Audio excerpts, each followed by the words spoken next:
audios. Also, we would like to say this. This podcast is brought to you by Capri Sun.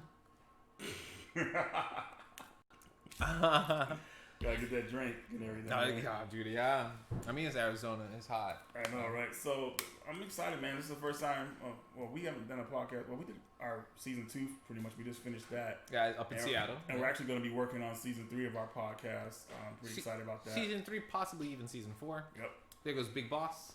If you saw the beautiful blonde woman from Italy that just walked by, that is my girlfriend for forever, my fiance for life, my ride or die, aka my wife.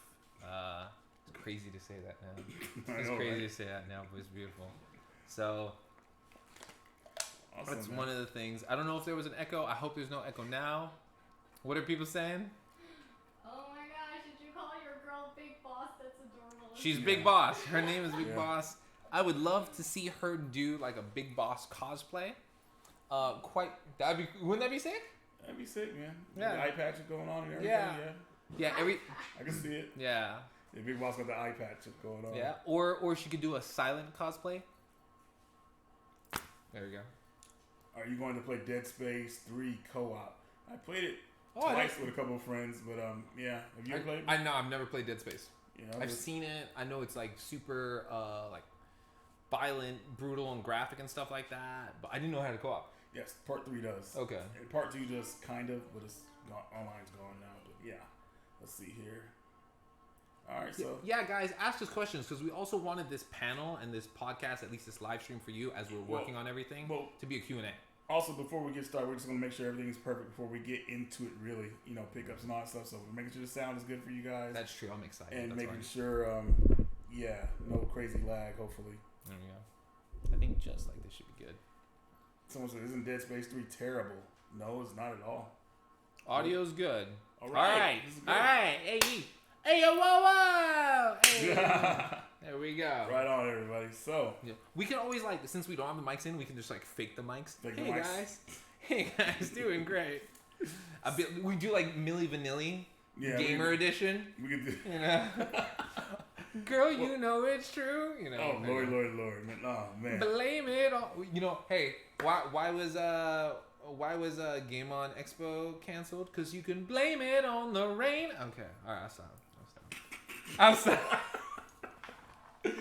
Man, but hey, go for it. Going back into what we were gonna do in the video. We got some pickups to show you guys. And very excited to show you some of this stuff. Like I said, we went to 5 Fallout stores, which is 4. Was it 4? We went to 4. There's a tiny little bit of lag in audio versus video. I don't know. It's like a second. That's okay. It's not nice. It's like a second out of sync.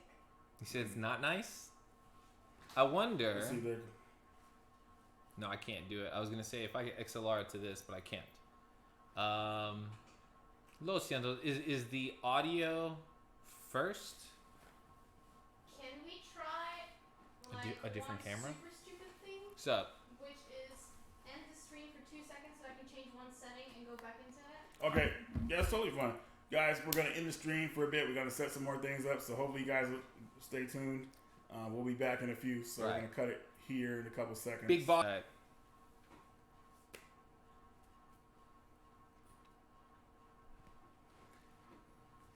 Here comes the big boss.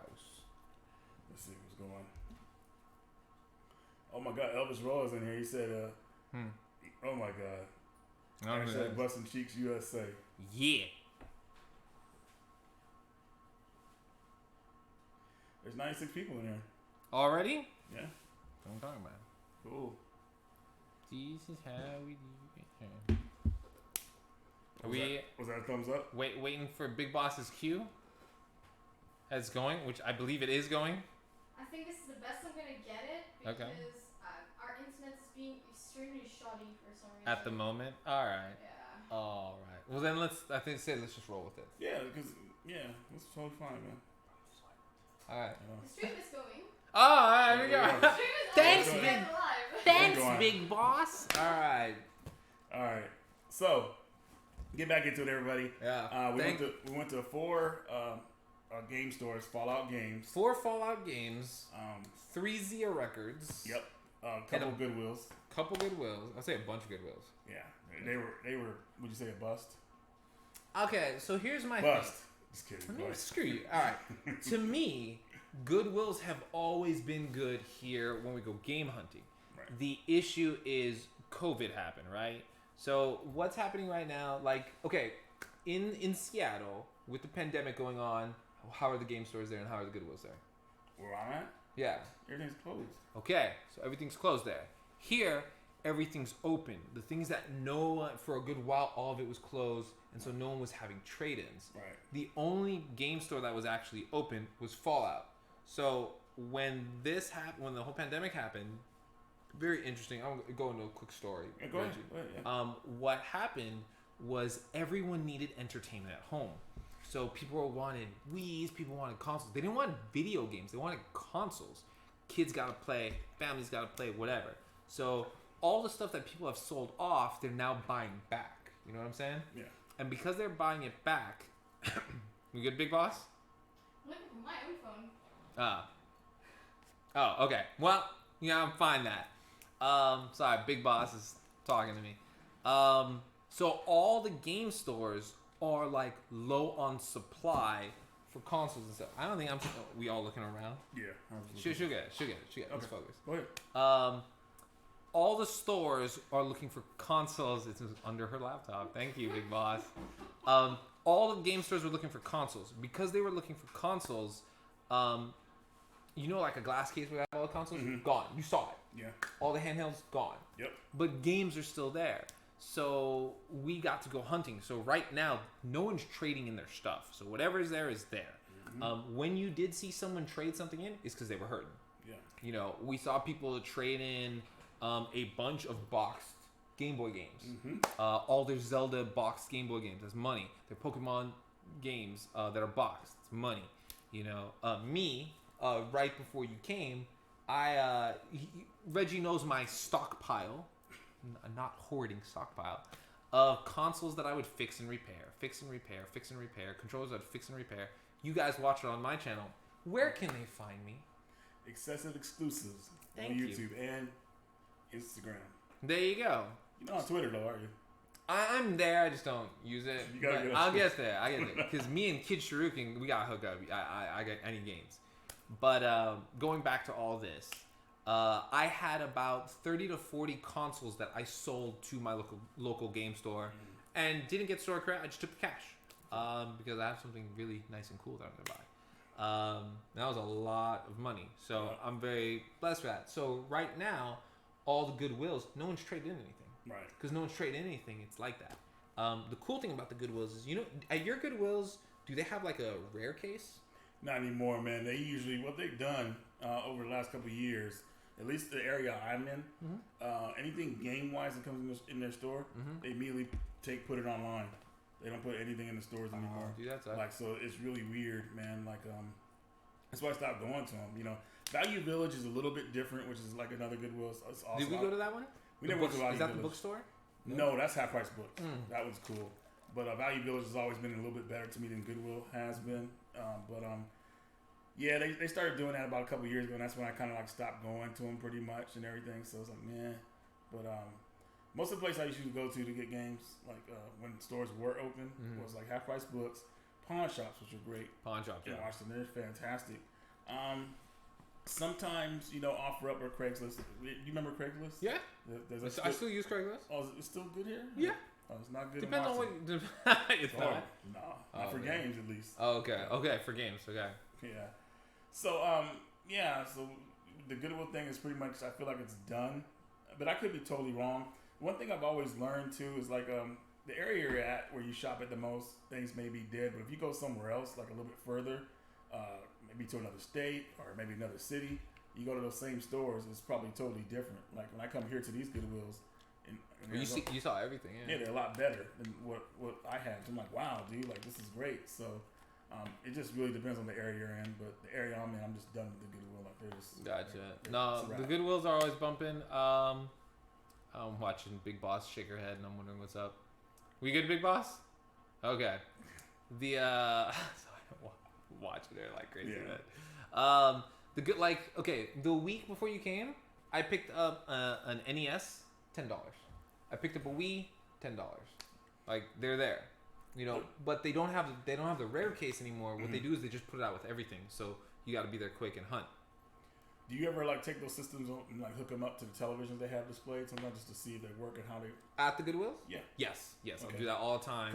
Because you don't want to buy something that's broken, go home, and then you can't take it back. Well, being in Washington, which Nintendo and Microsoft are there, when you see those type of systems in the store, you go test them out. They're always like modded, and that's awesome. That they're modded because like the Wii, it always had all these extra games on there and everything like that. So our extra apps that weren't included. Yeah. Microsoft Xbox usually modded to make better to play other stuff, so that's like really cool.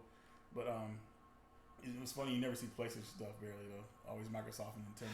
PS2 stuff you'll see here when we're talking just Goodwill, you see PS2 stuff there. You see PS1 stuff. I even have some pictures. I had this one picture where there were 30 PS1 controllers there.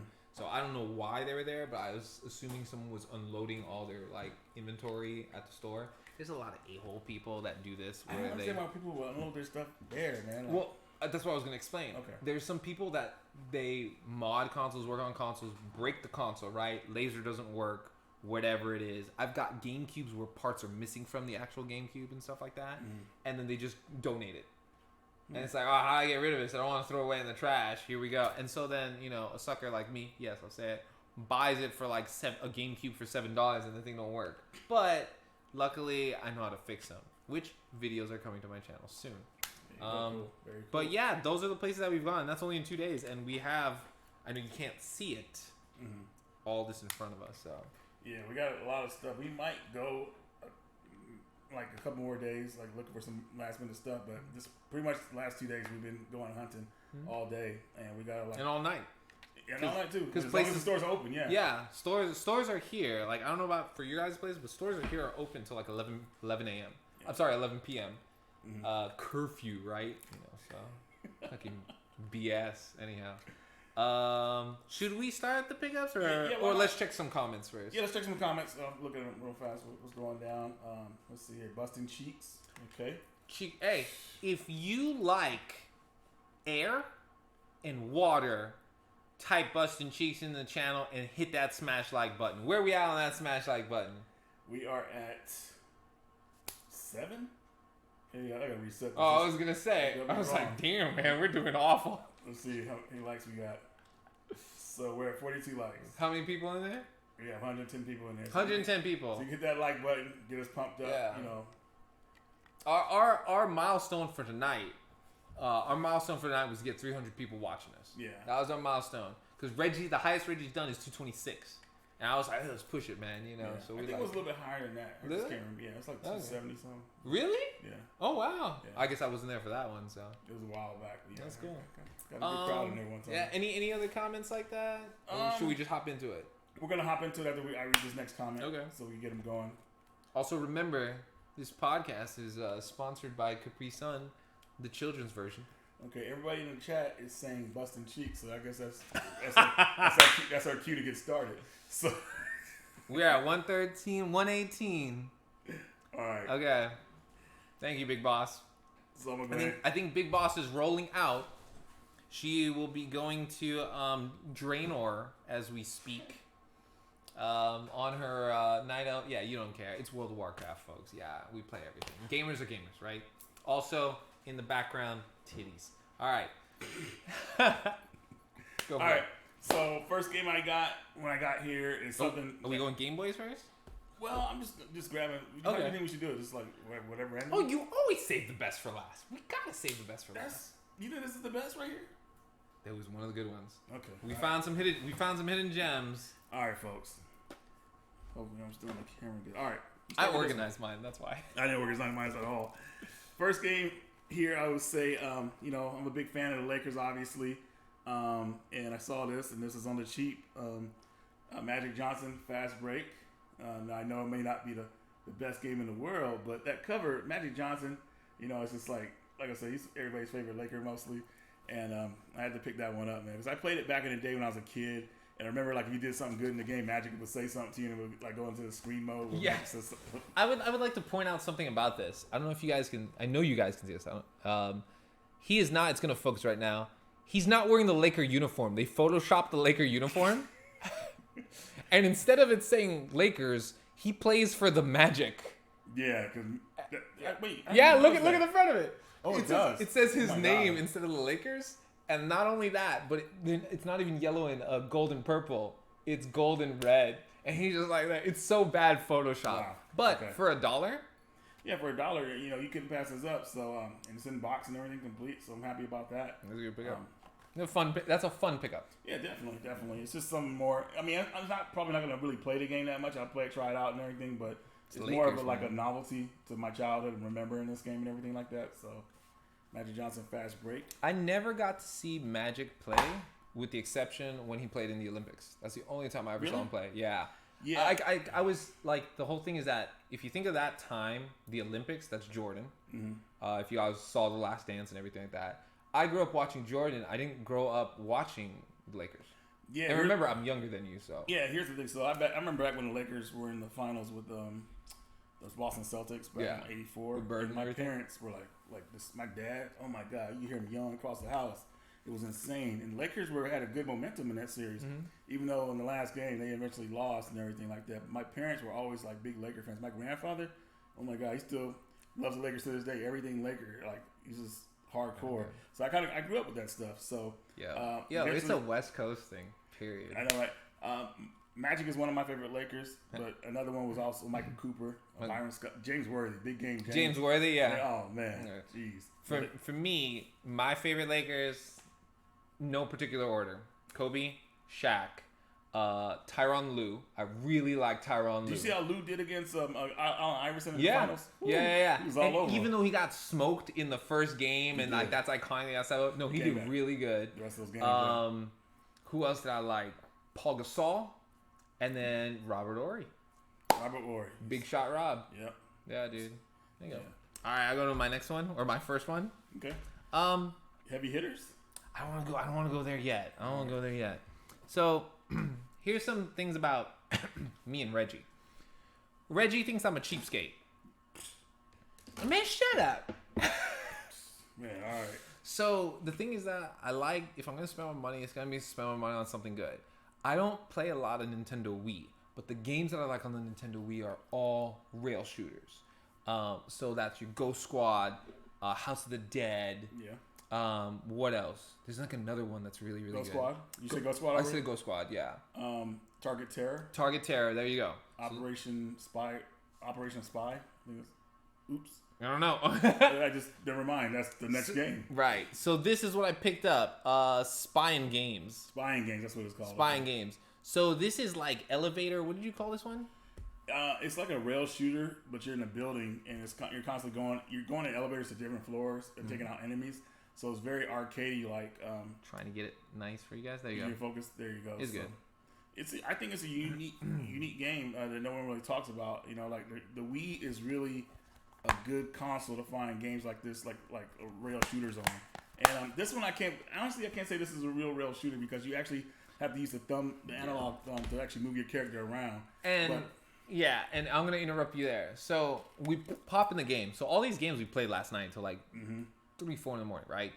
And I sold all my consoles, like I told you guys. Well, I sold all the controllers too. So today I had to go pick up 2 nunchucks. Sorry, I don't know why I do that anytime I do this. So I had to pick up 2 nunchucks so we could actually play the game. Because I'm playing the game like a dumbass and I'm shooting and I'm like, Reggie, why can't I move forward? And Reggie's like, move the stick forward. And I'm doing that and nothing's happened, dude. I look like a blind man. I look like Ray Charles playing the Wii, dude. The funniest part was that, let me go grab my thumbstick, so we can play it. And he goes back there for I think a good 5 minutes. Yeah, I can't find I was like, wait a minute, I don't have it. Yeah. So I was like, dang, we had to get one today. So we're going to play that one later. But like I said, I played it before. I think it's a really cool game. Move more over, Reggie. So Yeah, sure, no problem. There you go. And it's on the cheap, not an expensive game or anything It was, like that. I think it was $3. Yeah. $3, that's worth it. So when we talk about cheapskate, we kind of made a rule the very first time we met at Game On Expo, which is if a game is under $5, take the shot. Take the shot. Take the shot. Yeah. So literally take the shot. So. All right. You're next. Let's see here. Man, it's hard to choose, man. I had mine's organized. Yeah. See, I knew we were doing this. I organized mine. You did good, man. You did good too. But that's all right. I'll catch up in a second here. All right. Oh yeah. I'm gonna get some flack for this one. With the whole thing going on, but I don't care. I like the music, man. I'm not gonna talk about his legal issues, but I picked up R. Kelly, Trapped in the Closet, all 12 episodes on a DVD, and if you guys remember when this came out back in the day, man, this was hot, man. Yeah, everyone was waiting for the next chapter. Everybody's waiting for the next chapter to come out. They were funny. They got super silly too. I mean, it was insane. I actually, to this day, I've never seen the final 2 chapters, so this is gonna be the first time I get to see them. I know there's like, I don't know how many in total, but the last ones I remember seeing was like 10 or something, where it's like the narrator is a dude in the closet because the cop comes home and his wife is there. And, wow. Dude. And you know the way he sung it was just like, it's an opera. Yeah, it's pretty, like an opera. It was really good. Modern day opera. So I picked this up for $5.99. I didn't even check the disc actually. It's still taped. It better be in there. It'll be in there. It'll be in there. But yeah, I'm a big. If you guys don't know this, I like a lot of R&B music. That's the kind of music I listen to. So same. So the new stuff and the old school stuff. So this is old school. Considered old school. This is like being there. I'm gonna say almost over 10 years old. 20, dude. No way, dude. That has to be. No, No, like let's early look at 2000s. this. Man. This is 2005. What? There you go. See, I told you, dude. Jesus, dude. Yeah, dude, you've been trapped in the closet too long. That was good, man. There you go, man. But yeah, I picked this one up, and I'm happy to have it. So let me know what you think about. I know what they're gonna say. They're gonna say busting cheeks. That's all. Check the comments. I gotta see the comments on R. Kelly. Cause I like R. Kelly's music. People like R. Kelly's music. Okay, of course. No one say anything? No one said busting cheeks, thankfully. But they're no gonna say it now, probably. Well, you know when he goes to prison, that's probably gonna be a big hurt podcast. Will R. Kelly get his cheeks busted? If convicted? If convicted, yeah. You think he could get off possibly? No. He's run out of money. There's no way. He ran out of money. Mm-hmm. They're going after anyone in Hollywood that's been doing this stuff for a long time. You see Weinstein, you seen Cosby and stuff like that. Yeah. I don't see it. And then he act crazy on TV. You know a judge is gonna see that and be like, man, I can't have this crazy dude on the street. So. Yeah. But true. he's a piper of R&B, whatever that means. Yeah. I never got that. Me next. All right. Here's the cool thing. Reggie, I want you to talk about this game because I haven't got to play it yet. I have a Xbox 360, but it's PAL. It's actually Big Boss's 360. But Project, what is this? Project Sylphie. Say it again. Project Selfie? What? Sylphie. Sylphie or Get up Sylphie. there. Yeah, the original game, I believe, you guys correct me in the chat if I'm wrong. I remember it came out on Sega CD. And then the sequel came out on the PS2, or just another game in a series.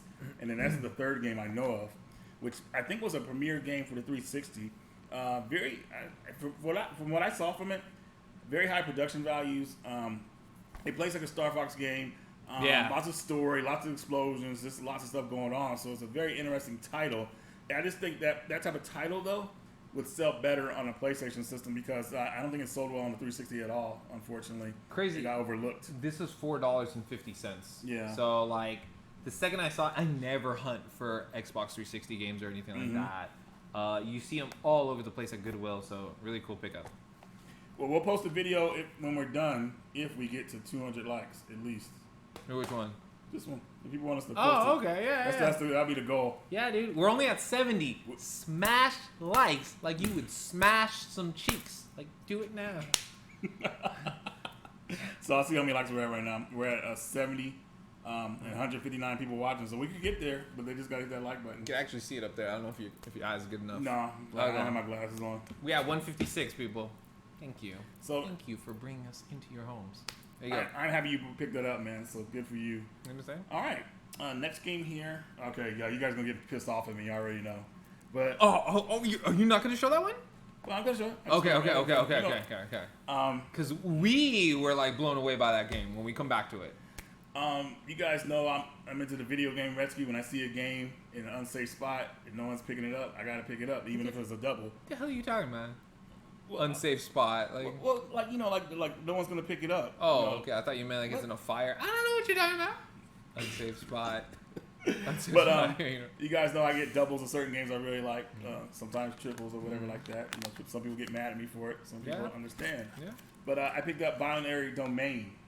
Binary Domain is a total hidden gem for the PS3 and the Xbox 360. Give you guys a little bit more of a close-up here. This is one of the best games for I'm going to say the 7th generation, man. They really did a good job on this game. What's it about? It's about people that might not be people, actually. Like, they do this thing where people might be actually robots. Okay. And they find out in weird ways. Like, say sci-fi-ish. It's sci-fi-ish. Like, say, for instance, this one woman, she was born, but she was born from a cyborg that had human parts. So, yeah. How weird is that? What's the anime that's similar to that? Battle Angel. Is it Battle Angel? You ever see Battle Angel? Battle Angel is like that, where people don't know who's like human or android and stuff, and then the humans rebel against the android. But the androids cut out like human body parts to put into themselves. Yeah, so they could reproduce and all this. Oh my god, it's so weird, right? Yeah. A good 90s anime. But in the chat, though, I'm pretty sure some of you guys may have played Binary Domain. It is a really, it's on point. It's on the cheap.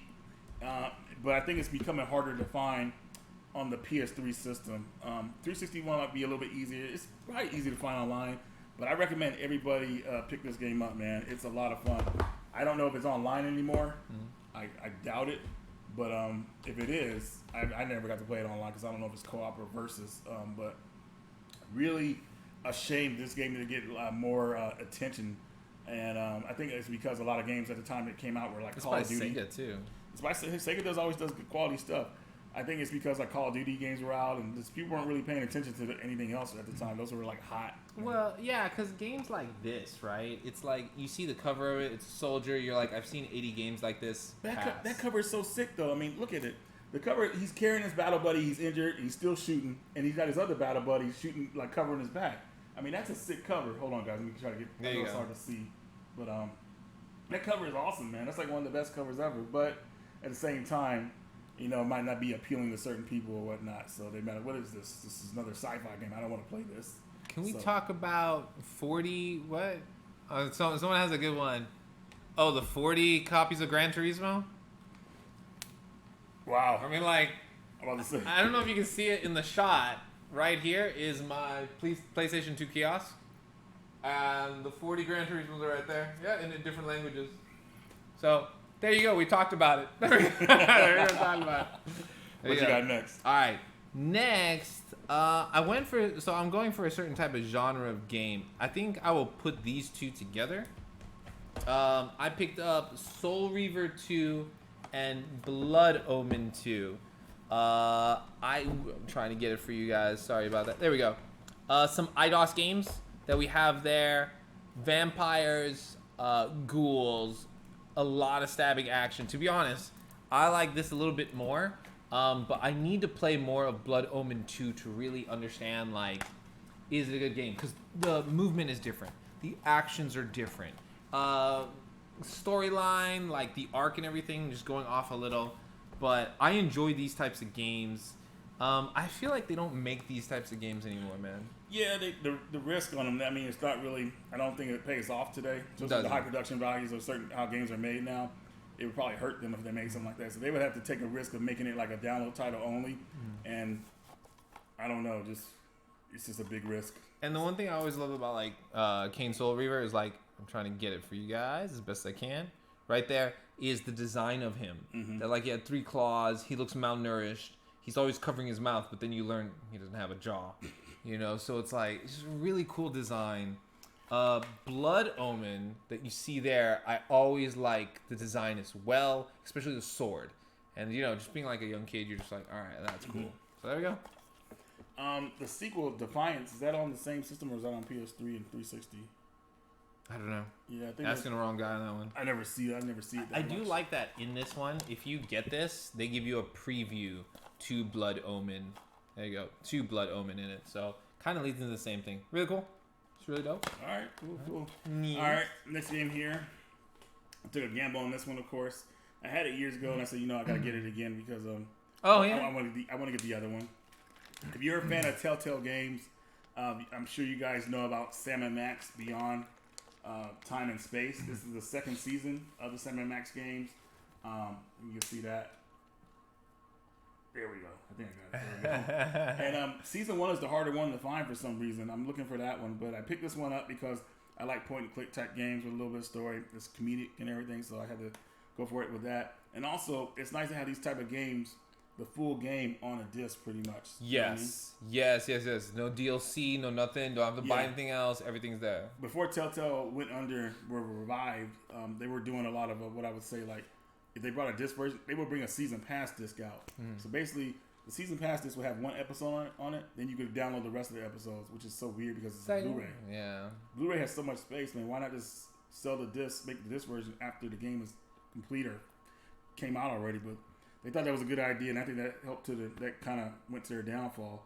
But anyways, it's a really cool game. I would say if you like point and click type games with story, a lot of story and dialogue, funny puzzles, Sam & Max is definitely a game that be right up your alley. Think of Back to the Future. You play Back to the Future or Jurassic Park, the Telltale game. All are very similar, except Jurassic Park is people getting killed by dinosaurs. But I just love the design. The design of the main character, like, I love design and aesthetics. Right. Just like the way they draw them with their mouths. Their teeth are always sharp. The eyes, they're not really eyes. They're more so dots. Sorry for not showing you. One of these days, we're going to break down covers of some of these characters. Like, it's flawless design. So, okay. Right out? All right. I shall swing next. This was a very interesting pickup because someone gifted this to me in the shop. Oh, here, let me tell the story. So I was trying to tell X to get this next game because it was an awesome game. I love it. And it was only $5, but X was like, I don't know. It wasn't $5, it was $4, but yeah. Oh, it was $4. Oh my God. Okay. So while I was trying to convince him about getting this game, a customer that came in the store overheard us. He said, yes, you got to get that game, dude. And X was like, I don't know. So the customer left. Well, he said, it's like Dungeons and Dragons. And I'm like, I'm out. Like, I don't, because I'm thinking RTS. And I'm not good at RTS. And I don't have the patience for him. So he went to go buy his game. And while me and X were still talking about the game, as he was leaving, he handed it to me. He said, here, give this to him. And that is Demon Stone, Forgotten Realms. A Dungeons and Dragons game. This game is freaking so good. And it's not really okay. The Dungeons and Dragons element of this is you have a sorcerer, you have a rogue, and a warrior. You can control them at any time you want to, but it's hack and slash. Yeah, pretty much hack and slash. It's I don't want to say Devil May Cry, but more like Dynasty Warriors. Or if you played the Lord of the Rings movie games on PS2 and Xbox, it's like that. So and in the cover. Once again, guys, I'm a big person of art. Let me see if I can, so I don't block you guys. Just look at that cover, dude. Like, it's just red, white, stenciled up the wazoo. Oh, Jason's here. Jason's here? Yeah, the Metal Jesus here. What's up, Jason? What's up, Jason? Oh my gosh, yeah, I'm seeing his comments. He said Kelsey's Pink Gorilla opened up today, so she's back in business. There we go. That's good. That's good. It's good to know. Yeah, when people have to close their business, man, it stings. It stings to me because, they suffering. They don't know what we're going through. We can't go get games. They can't make money. Mm-hmm. But go in. Jason knows about the Demon Stone, man. Does he? He knows about it, yeah. Is that pretty metal? Hell yeah, that game is metal, dude. It's making me. I actually want to play it right now, just looking at it, man. That's how much I like that game. No, I love this stuff. But go ahead with your story. I didn't mean to cut you off. No, yeah, I just love the. He gave it to me, and I was just like, cool. I think this was my first pickup of the weekend. Okay. Of the weekend so far. So yeah. All right, you're next. All right, let me try to impress you guys with something here. Let's see, well, you know what? I'm gonna go with this one, man. So, for the last 20 years, I've been passing this game up. It's the only PlayStation game I always passed up, and I don't know why. Even when we had the game store at the time, we had it in the store for $10. I still didn't buy it, but now I decided to pick it up, and that is Evil Zone for PlayStation. This is actually a cool fighting game that nobody really talks about, and it's very obscure, I would say. It's not really a fighting game like, hey, let's play this game, whatever, like that. But it's still very unique to where I think the production values were kind of like somewhat good. The way it would kind of like start each battle like an anime episode. The intro to it is phenomenal. Yeah. The intro to it is phenomenal. Anime intro. Yeah. But when you play story mode and you do your each fight, it does like a little anime episode, like the intro for each character. It's kind of cool and everything. It played like. How did you feel when you played it? I'm being real. Okay, we have to educate the masses. We have to educate the masses. So this is what Reggie is saying. Okay, because this is what happens. The intro is fantastic. So once you see the intro, you're like, oh, this is good. The voice acting is good. No, I thought the voice acting was good. Sorry, man. For PS1? I mean, sure. Yes, for PS1. Okay, fine. For PS1. So it's good for PS1. The problem is what happens is this. In story mode, when you go to the next fight, I think they put all their either they put all their budget into the intro, or like they run out of space on the disc or something like that, so they didn't have any type of animations. So it's screenshots of in-game fight scenes that are just still, and then the voiceover of the characters like, you'll never do this. So think like Power Rangers if Power Rangers had no motions. You know what I'm saying? Yeah. Okay, now the fighting. Fighting's pretty cool. So fighting is really just 2 buttons. I was going to pick up a controller right now and show you. Fighting is 2 buttons. It's triangle to strike, square to block. That's all you need. Mm-hmm. So the block works as a counter. So you're thinking like, well, how is this really a fighting game? It's button combinations with triangle, and it's like Tekken, where there's no jump. It's like you sidestep everything. Yeah. You can throw fireballs. What are those called? What kind of games are those called? Like 3D fighters or? That would be called a 3D fighter because you can do the sidestepping and everything. Yeah. You kind of circle around your opponent. But at the same time, it's not really because you can't do a full circle around them. You can just sidestep and get out of the way. You can. Can you? Yeah. Okay. When I was playing it, yeah. And the block, and you have like guns in the game. Mm-hmm. You have like missiles in the game and stuff like that. And it's really dope. I think it's a game that you should play like once or twice, or if you're with other enthusiasts, like, hey, have you played this game? Let's try this game. I think it's really dope. Really think here's it's dope. The thing about that game. So the Japanese version goes for a lot of money. I was like, what the heck? And I was like, and it has a different title. I forgot what the title's called. Then I looked it up and it said, oh, that's Evil Zone in America, where it was usually going for like $10 to $15. It's gone up slightly. Some people are trying to sell it for $22. Reggie got it for $5. $5. I just noticed that. I was like, what?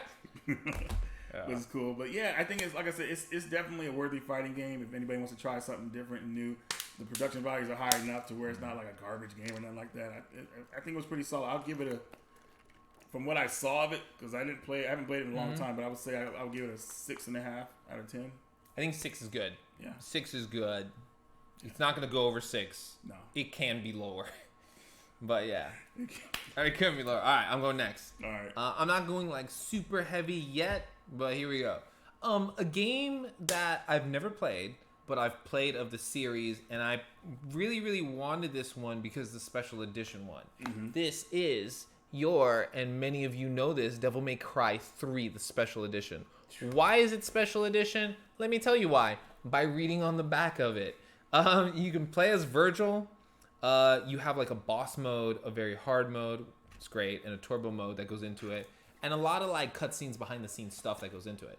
So to me, this was the last good Devil May Cry game before everything else that happened into it. I could somewhat agree with you about that. The reason, because I like Virgil. I'm not really a Dante fan. Yeah. Like Virgil's the reason I own that game. The sequels have been good. Mm-hmm. I mean, that part 5 is definitely on point to that, next to that one. Yes. Yeah. Okay. So that's why I say that, because like 4 felt generic to me in a way. I don't know why it did. I mean, it was a good game, but it just didn't feel right. It felt like they could have put more story into it. The thing about these games is they have a lot of action, which is great. But with a lot of action, people like myself like story to go along with that. And the story is kind of like meh or brief. You can't really, I can't really get into it. You know, you can do a bunch of combos, look cool, but there's no drive to keep going on because you don't know what's going down in the storyline or whatever, unless you just like hack and slashes without storyline. So, quick thing, Reggie, and this is for like a tip on collectors. So this is the greatest hits. Yeah. Do you know if they have one of these that is not a greatest hits? Yeah, the display copy, I believe, that was in some stores had a black label. Okay. That's how mine looked. So I traded out for a black label. Yeah. I was like, I want a black label. I don't know why they go with the greatest hits, man. Do you remember the ugliest one with Sony's PS1, the greatest hits on the side? The green? Yeah. Where they're all green on the side? Yeah, and that's the worst one. Actually, to be honest, I think the worst one are the PS3s because they make the whole damn case red. on that red case. So the red cases you can swap out and make your horror games. I saw that video. Yeah, so that's what I use it for. You think you're so slick. You're like, oh, I got you here. Hope you guys are enjoying. Guys, we had 103 likes. Smash that like, por favor. So we have 194 people in here. If you guys could hit that like button, if we get 200 likes, we'll leave the stream up. Yeah. So. And to you 197 people, Reggie, where should they go to see the stream going on? Well, definitely excessive exclusives on YouTube. The link is in the description. Also on Instagram. Check it out. And what will we be filming this week, Reggie? We're going to be doing more podcasts. So season 3. The podcast you love so much. Yeah, so we're bringing it back to you guys. So excited about that. We got a lot of cool topics and everything like that. What's been going on in the world, pickups, all kind of stuff. Castlevania, you guys are going to love it. Modded Game Boys. Yep. Fixed consoles, all that jazz. Let's go for awesome. Wait, is it my turn? Yeah, I think it's your turn. All right, man. Let me see if I can come up with something cool here. Let me see what I got. I'll tell you what. Why don't we do something that we both picked up at the exact same one? All right. I get the perfect item. I got to hide it. I think you guys saw it. All right, here we go. There you go. Ready? Yep. 3, 2. We both got to pick this up. This is pretty sweet. So here's like some of the coolest things that we have at Fallout Games, right? Mm-hmm. So at Fallout Games, people have box games. They have box games all the time. They have some certain things in the back. And when we saw this, Reggie actually saw it. Reggie saw a box that was way up top. Yep. And that I've never seen in that store ever. And Reggie said, I said, hey, can we take a look at those items up there? Yeah. And what happened? And Richard, being nice enough, goes up on the ladder, brings it down. He's like, yeah, man. And so there's all these box games. And we were like, we're big Kobe fans. Yep. You saw us do the podcast on Kobe and everything like that. Mm-hmm. This is like, to us, this isn't about having money. Right. Like having a Kobe Bryant in money. I put mine in the box the second I got it. And I will mine too when I get that. It's about the love of like a dude who like dedicated himself to a craft. Yeah. And that we saw coming up close to our age, like just a little older than us. Yep, slightly older. Yeah. Yeah. So it's just it's dope to have on a display. So yeah. Yeah. And on the super cheap. And on the super cheap, of course. Yeah, cheap. Definitely. This for me mostly, I don't really play a lot of basketball games besides something like I would say NBA Jam. Mm-hmm. But knowing Kobe had his own game and everything like that, it's just more of a novelty to me. Mm-hmm. So I'm gonna put this in a nice little display box and everything like that. And next to the Magic Johnson, man. Next to Magic Johnson, man. So matter of fact, let me grab that and put them together. Because that makes sense, right? Like it makes 100% sense. So.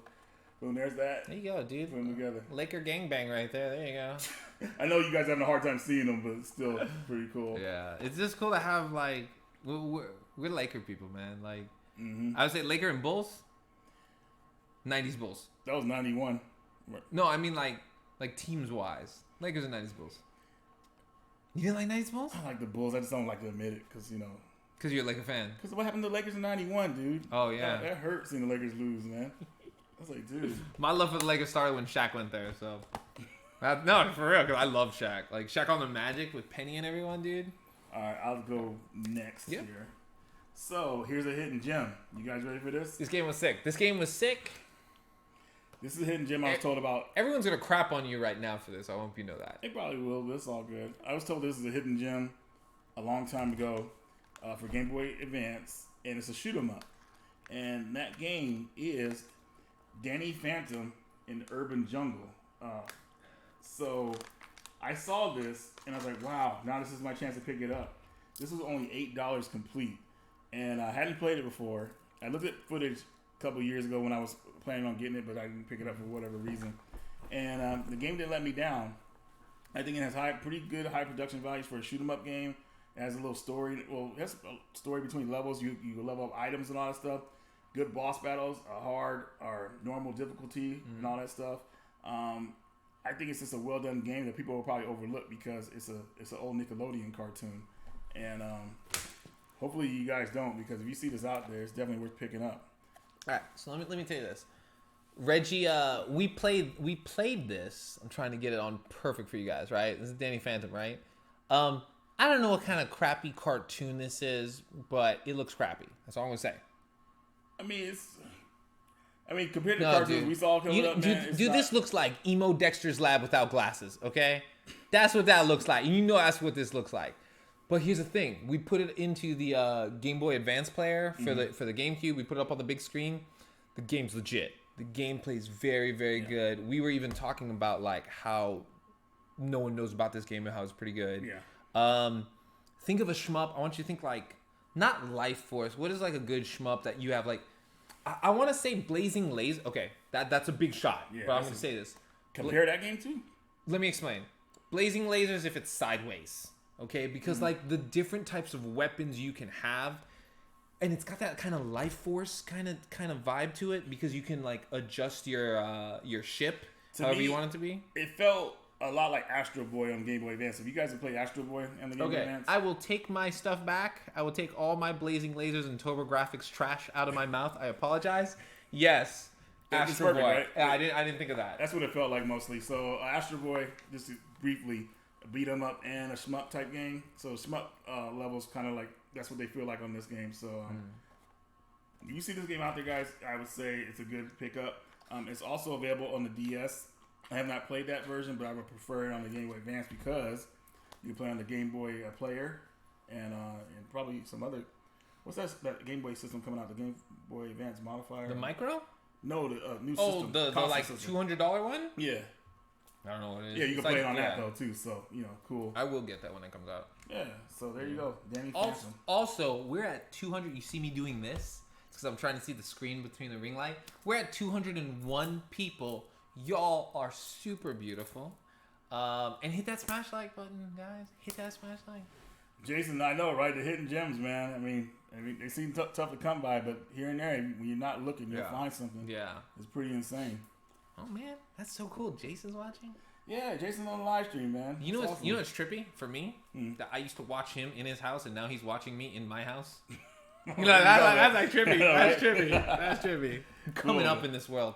Also, where should they subscribe? Now that I've said that, I know exclusive exclusives, everybody on YouTube and Instagram. So we have a link in the description. So I got to keep reminding everybody. So definitely check my boy out. I appreciate you guys. All right, I'm next. So this we're not calling this one a hidden gem, right? No. This is just something that we think, and I've heard through a lot of people, this is going to start rising in price. I did not buy this because it's rising in price. I bought it because it's pretty gothic. I, myself being a goth and everything like that, I had to get this right away. What did he say? Always? Oh, he's talking to someone else. No. All right. I had to get this because it's just a super gothic game. Well, go for it. Quick, real fast. So X was looking for games that I would consider goth, and I came up with a list of games, and this game was one of them. I played this game back in the day, and this is Chaos Legion for the PS2. Now, Chaos Legion, it kind of feels like a Devil May Cry at first, but then you notice you don't have that many combos until you level up later. But you have a monster with you that helps you during battle and does special moves, and then you fight legions of enemies. The main character, though, now that I'm looking back at it, and X actually mentioned this, that he looks like he's wearing a wig. Yeah, dude. Okay, so this is the reason I never bought this game back in the day, is because he looked like this, and if your character in a game doesn't look good, I can't play it. Yeah, I can't play it. You know why I couldn't play Glover? Why? Because the glove. It's a glove, yeah. Yeah. Like Croc would have been cool, but he was too damn cute. Yeah. And the thing is, I already played Gex, so I already played as some kind of like an. You ever played Skunky Punky Skunk? Yeah. That was the worst mascot ever. I still want to say Bubsy. Bubsy, yeah, but Bubsy's still making games. You believe that? Yeah, but people feed off of that like meme crap, you know, that like Robert Beck stuff, you know. Robert Beck. Oh, yeah. You seen that Robert Beck movie? Has anybody seen the movie about Robert Beck? Man, it's on YouTube. Definitely check it out. Don't check it out. All but right. yeah, Chaos Legion. We popped it in the other night and we played it, and I was super impressed. Yeah. It's that super cool, and it's Capcom too. Mm-hmm. It's Capcom, so you do have that Devil May Cry feel to it. This is Capcom where they were very experimental, making new IPs. It was a really good time for them. At least I feel it was. Yeah. This game also, you could pick I believe you can unlock the girl. I mean, you can unlock her. I don't know if you have to beat the game to unlock her, But she actually plays really fun, like really good. So you get 2 characters to play as in this game. Yeah, the one thing I wish you could do in this game was have like a second character you can pick. So hopefully, if it's true, you can unlock it. You can, guys. If you know that you can unlock it, type "bustin' cheeks" in the comments because I know that's what you've been waiting to type for forever. That's not even my joke. That's Reggie's joke. So. Whatever, man. That's Reggie's joke. There you go. Go for it. Next one, man. All right. So next one here. So I'm getting. I mean, I don't know why I'm doing this, guys, but you know, like I have been collecting WonderSwan games that I find. You know, I found 2 so far. They're complete in box, and X actually found one today for me. Oh, let me stress something.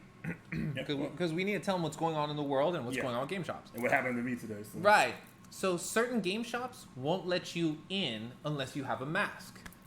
And other game shops will only let up to 6 people. Mm-hmm. And then other game shops are like curbside pickup only. So we don't go to no curbside pickup only. No. We got time for that.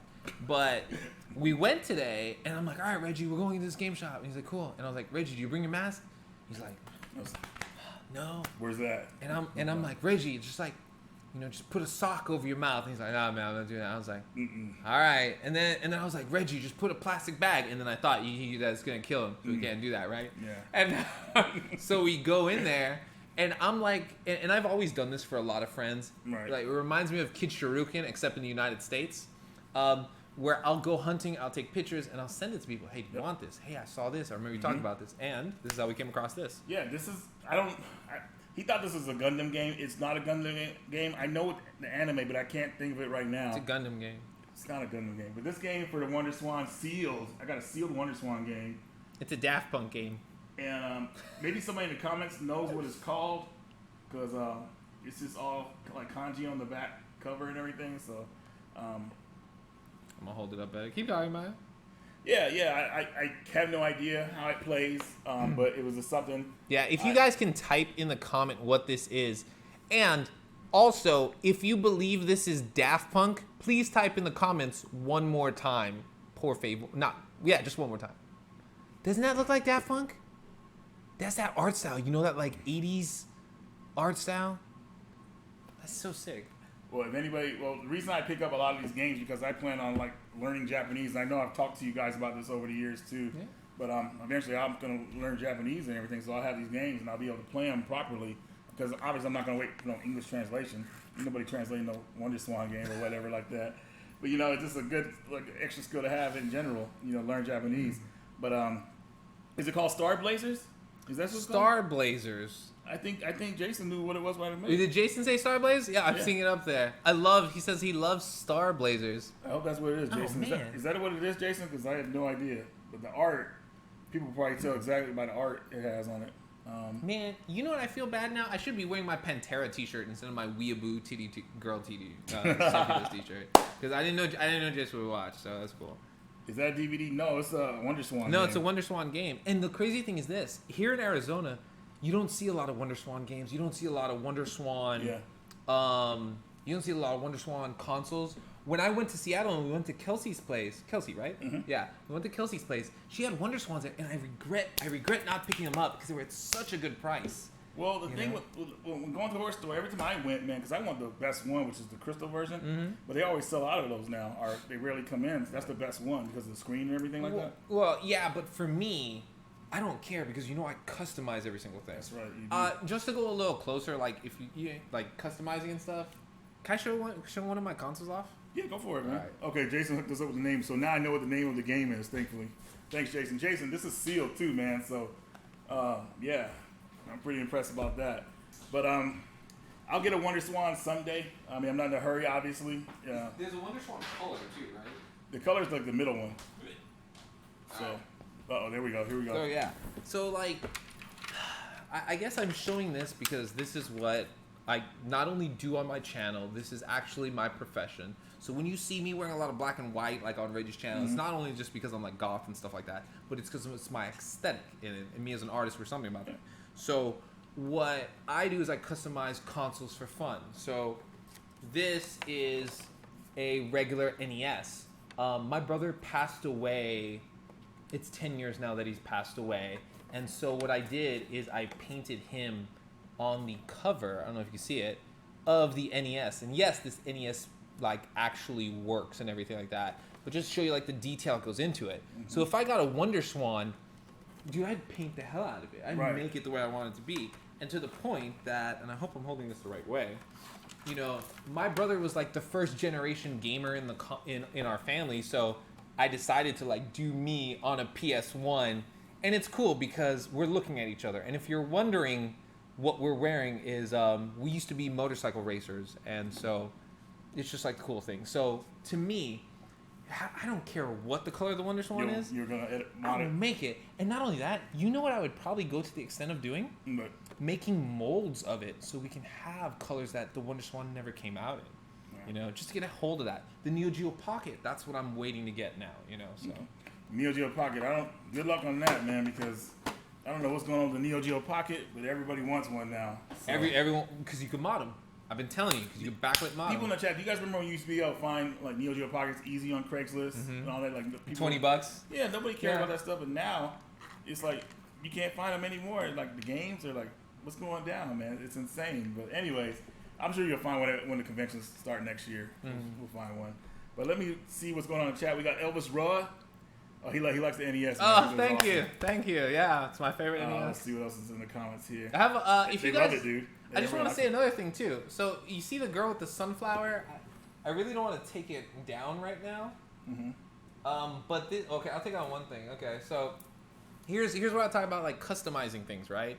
And if you want to see more things customized, or if you want things customized, excessive exclusives. Go to my YouTube page. My goal, just to hit 1,000 subscribers. I ain't trying to go. He's close, folks. Yeah, he's very close. I ain't trying to be PewDiePie. All right, I ain't got time for that. But you guys remember the 15th anniversary Street Fighter PS2 controller? Yeah. Okay, so someone gave me a broken trash one, and so I made it. If you guys know my logo, there it is right there. Custom buttons that go into it, black and red, my colors, with with my logo on the inside of that. Like this is why I love broken stuff. So anyhow. Good job on that, man. Thank you. Continue. Oh, and that's my little sister on my PS3 back there. So yeah. Sorry about that. No, you're good. So in the comments, everybody, there's 224 people in here. If we get to 200 likes, we will leave the stream up. We have 137 so far, so I just want to put that out there. We get to 200. Yeah. Everybody wants me to leave the stream up. Smash the like, dude. We'll leave it up. We still have a bunch of more games here. And we still got a bunch of more games. And yeah, you're next, actually. And I'm almost out of Capri Suns. So, next. All right. Oh, yeah, okay. All right. Okay, you guys are going to love this one. All right, we're getting some good ones right here. Oh, you got a donation. Go for the donation. Did it pop up? Yeah, I see a donation over there. I can't see through it. No sound. Me getting older, but I got to put the glasses on. All right, a donation. The CAG man is here. Oh my God, CAG. What's he putting out? He said that NES is awesome. Thank you. Yeah, CAG has been really like contributing to the channel and everything. He usually stops by, says hello. He's giving away codes and everything like that. So. That's the guy that was last time. Yeah. Yeah. No, thank you so much, Thanks a lot, man. Appreciate you, man. Good looking out. All right, so been looking for more Goth games, especially in the PS2 era, and I came up with something good, something we are going to talk a lot about on the podcast. We've been talking about this all week. You guys love the podcast coming up. It's going to be funny. When we get to the Castlevania Netflix series episode, you're going to love it. So what I picked up was Castlevania Lament of Innocence. And who's on the cover of this one? That's Leon Belmont, the first in the line of Belmont to fight Dracula. There we go. I thought it was Hector for a second. I was like, the simp of them all, but he's not. So Castlevania, this is sick. I don't know what more I can say about it. I remember that Castlevania so much, man, because I was so pumped up when it came out. It came out the same time as Beyond Good and Evil. Right. And I got both games which is another good game. Yeah, so I got them both at the same time, but I was in the Army at the time, and I got in trouble with my sergeant, like one of these asshole sergeants, and I got in an argument with him, and I ended up getting UCMJ action, unfortunately, and they put me on extra duty. And gave you that Robert Beck treatment? Man, shut the hell up, man. I was so mad because extra duty, pretty much in the military, is like after work, they put you to work like to the end of the night and everything, pretty much. So you barely get any sleep, and you're working doing bullshit details and all that stuff. And I would sneak up to my room every time I can, like to play a game, because we were in the same. I was in the barracks pretty much, but it just really sucked because I really wanted to play these games at the time and I couldn't because I was too damn tired. But when I did get to play it, oh my God, this is like one of my favorite Castlevania games. I mean, I know a lot of people don't like the 3D and all that stuff, but I think it's a great 3D Castlevania game. I even like it better than the Castlevania Lords of Shadow games, even those are great games too. But these ones kind of like fit the Castlevania lore to where it plays like if Castlevania went to 3D properly and it still played like a 2D game, this will be it. It's the perfect example of that. Not the N64 stuff. No, these games right here. And I just want to. So the manual came in this, ladies and gentlemen. This is what we stress about a lot when we have these new games, Reggie, which is they need to have a manual. Look at how freaking gorgeous that art is. Maybe I think if I have it too close to you guys, look how gorgeous. Like, oh my goodness! Like honestly, like this is Symphony of the Night stuff, but this is like the style that I love so much. Just like the vampire that goes in there, everything that leads up to it, the text, just and this gorgeous. That's what the cover should have been because you know something about the manual? If you what? Manuals in color. Oh, the manuals. Show them. I love that. The manuals in color. Yeah. This is when they cared about us, folks. The manuals were in This is color. when they cared about us. Look how nice it is. And the cover on this, I can't say nothing about the cover. I mean, it has so much like emotion on it. Like here is, I don't want to spoil anything, but this is Matthias and his wife on the cover right here, and he's like kind of like holding her, and she's like looking up at him. It's just, let's get that. I know it's like the glare. Yeah, the glare from the ring light. But it's awesome, guys. I mean. This is what I love about the going back and looking at these games, man. It's just like how. And then, sorry to interrupt. No, okay, talk about. Okay, you're seeing the front, right? Talk about like a time capsule. Silent Hill 3. Like on the back, you know, like oh. Matter of fact, Silent Hill 3, they're actually making some DLC for it for another game called Dead by Daylight. Okay. So Silent Hill chapters. It actually looks pretty cool. But it's so gorgeous. Yeah, man, I know, right? It's so gorgeous. It's so gorgeous. Konami when people still liked them a little bit. Yeah, they weren't bad yet. No. Yeah, they were decent. They were decent. They were trying. They were looking like they made the game go 3D, but they had a lot of people that were dedicated back then too. Yeah. That worked for them. Yeah. All right. So next game here, you guys like Arnold Schwarzenegger. You probably will recognize his next game, but you're gonna be shocked to see what system I got it on, and that is God, this is gonna be funny. Huh. Oh, you're gonna do the sound? Do the sound. Terminator 2 on the Game Boy. Hold on, no glare. Can I get that glare out of there? There you go. Do the sound, Arnold. Reggie. Do the sound. He's been doing that all day. Get to the chopper. Even though that's not from this movie, man. I'll be back or something like that. You want me to do Total Recall stuff? Dude, I wasn't even thinking of that. Is it good? I mean, it's based off the arcade shoot 'em up. So rail this shooter. So I want to see how this on Game Boy. Oh, so this is a shooter on the Game Boy? Yeah.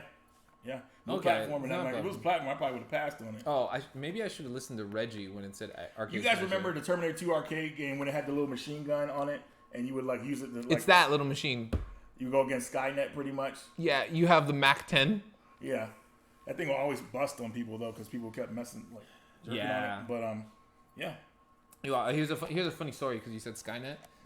When I had my first job at a law firm, they had me like work on a computer for a while, right? And they're like, "Oh, why isn't the server working?" And I go, "Oh, I wanted to get out of there." And I said, "Guys, I'm gonna have to go down to Skynet to go get some plugs and some wires. So this will be done for tomorrow." And all the lawyers, Harvard guys, right, Yale guys, are like, "All right, man, don't worry about it. Just do it as fast as you can." I just went home, but I told them I was going to Skynet.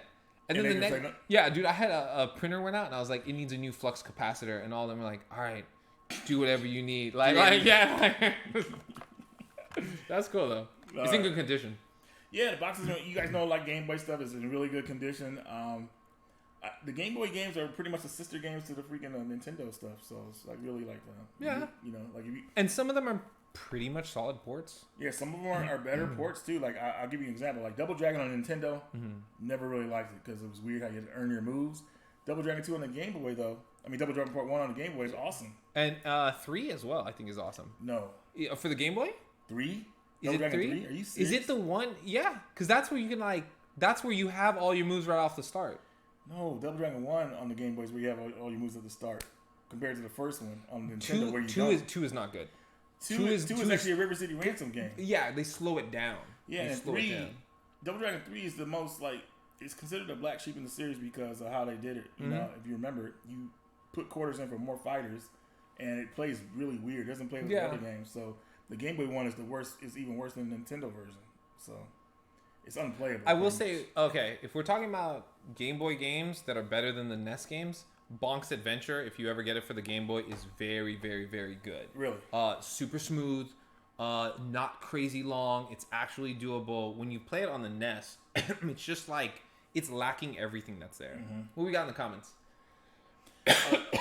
Let's see here. One person says Double Dragon on the Game Boy Advance is amazing. Yeah, it is. Yeah. I probably consider one of the best ones. Some people saying Terminator 2 to arcade. Jacob saying Terminator 2 to arcade game is a shit. Yep. You had the Mac 10, yeah, dude. Yeah. There was 2 of them on there because it's 2 players. If you had a 2-player, they had a 1-player one. They had a 2-player one. I will tell you which game was like that, and I thought it was complete ass. Mm-hmm. Revolution X, the Aerosmith game. You ever play that one? It's Revolution X, and it's Aerosmith, and it's like not Liv Tyler, Steven Tyler. He's like, you have to save the people and have a revolution. Doing that. Yeah, and then Slash is there. No, not Slash. I'm trying to remember the other guy. That's the guitarist. Because Slash is Guns N' Roses. No. I can't remember. But anyhow, they're there, and you shoot CDs. You don't shoot bullets. Hold on. CAG just put out another code for you guys. So there's another Horizon Zero Dawn. Yeah. Ooh. Yeah. You have it? I don't have it. No. Yeah, he's putting out codes again. I don't know. CAG is. He's gonna surprise. He does it randomly. So, but CAG, let us know how many codes you might throw out tonight, man. So, and we'll get the people pumped up and everything. Also, we're at 134 of you guys watching us, and if you love that CAG is giving you CAG, I said it correct, right? Yep, okay. Yep. If you love that CAG is giving you some codes right there, hit that like button right now. Guys, we're at 162 likes. I want to hit 200 because we're just about almost there. I mean, so because I want this stream to stay up. Yeah, I want the stream to stay up. You know, so if you guys want the stream, just hit that like button, and we'll keep it up. Am I next? Yes, you are, because I did Terminator 2. All right, cool. All right, another PS2 non-hidden gem. What would you call a non-hidden gem? You'd call it a rock because it's everywhere. However, it's oh so beautiful. And if you're like me, you kind of like goth chicks. Ladies and gentlemen, BloodRayne Dose, not the first one. 2. Some people say the first one's better. Yeah, you disagree? Yeah, some people do drugs. Ooh, okay. Some people do drugs. Okay. Hardcore drugs, huh? Okay. Let me explain this. Okay. So I have a lot of things to talk about this, Reggie. Right. This is a game that does not deserve a remake or like a remaster, like you're seeing everything being remastered. This deserves a third one. This deserves a third BloodRayne. It's time that what was Big Boss saying? You got another donation? It's CAG again? Go for CAG. Oh, go for CAG? Yeah. I like how you said that. Go. He says 3 more. What was he saying up there? 3 more, and the big one at 200 likes. Hey, CAG, after the last big one you did, I'm getting in on this one, man, because he put out a big one last time. Yeah. I got to get him on this one. All right, guys, you got to get us 200. We're at 171, okay? Big one. He got a big one. And you know what? You know who told me that, CAG? Big Boss in the other room, in the headquarters, messaging me. But going back to this, Reggie, this deserves a third game. Here's what I think was great about this game. You remember the Max Payne for like the Xbox? Yeah. Okay, it plays like that, but not as crappy. Her movements in this game way better than 1. In 1, she's really stiff and everything moves around. Mm-hmm. This, I think they took their time. They probably had a bigger budget, and so she can maneuver easily. Her fighting tactics are way better. You could actually use someone as like a shield. Mm-hmm. But the thing where I think people made fun of this game a lot is the voice acting is terrible. In the second one? Yes. It's really bad. They probably didn't have a high budget. They have this one girl who's like the main bad guy. Spoiler alert, 20 years later, right? That's like Jamaican. But like she's like a demon. And so when she gets killed, I'm super happy because I don't have to hear her mouth anymore, right? And then like BloodRayne, right? Like when you're thinking of the girl, she doesn't blink. You know, like PS2 era, like they didn't have that like, oh, people blink or their hair doesn't cut through their neck stuff. So that's where, you put that in there, it's good. It's good. Even if you put this in PS3 graphics, this would have been great. Now, have you beaten the game before, or do you know the ending of it? I do know the ending to it. So, Did it leave, I can't. Did it leave on a cliffhanger or is it open-ended? No. It's open-ended. It's just like, it's just like, hey, anything can happen. Okay. But that's how they kind of ended a lot of PS2 games back then. Yeah, unfortunately. Because everyone was hoping, this could be the next big franchise. Mm-hmm. Yeah, like, what's crazy? In this era, PS2, you are allowed to experiment with an IP, like you said. Well, today they're like, nah, it ain't gonna make money. That's the thing I'm telling you. Like, when the PS2 generation, which is the 6th generation, was the last generation where you could like really experiment with an IP, create a new one, and not really have to worry about your company going under.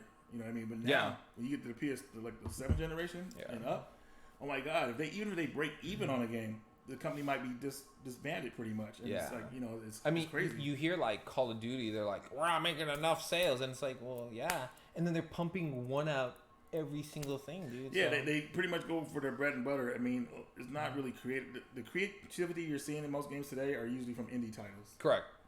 Correct. That's how it is. Like, look at like something like what's that game? Assassin's Creed. Yeah.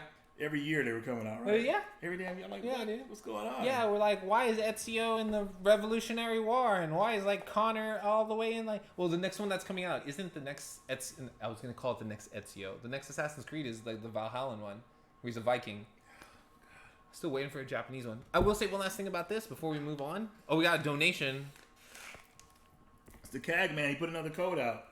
Horizon Zero Dawn Complete Edition. See who gets that code. And that is U.S. Canada too, so he's putting out the good stuff.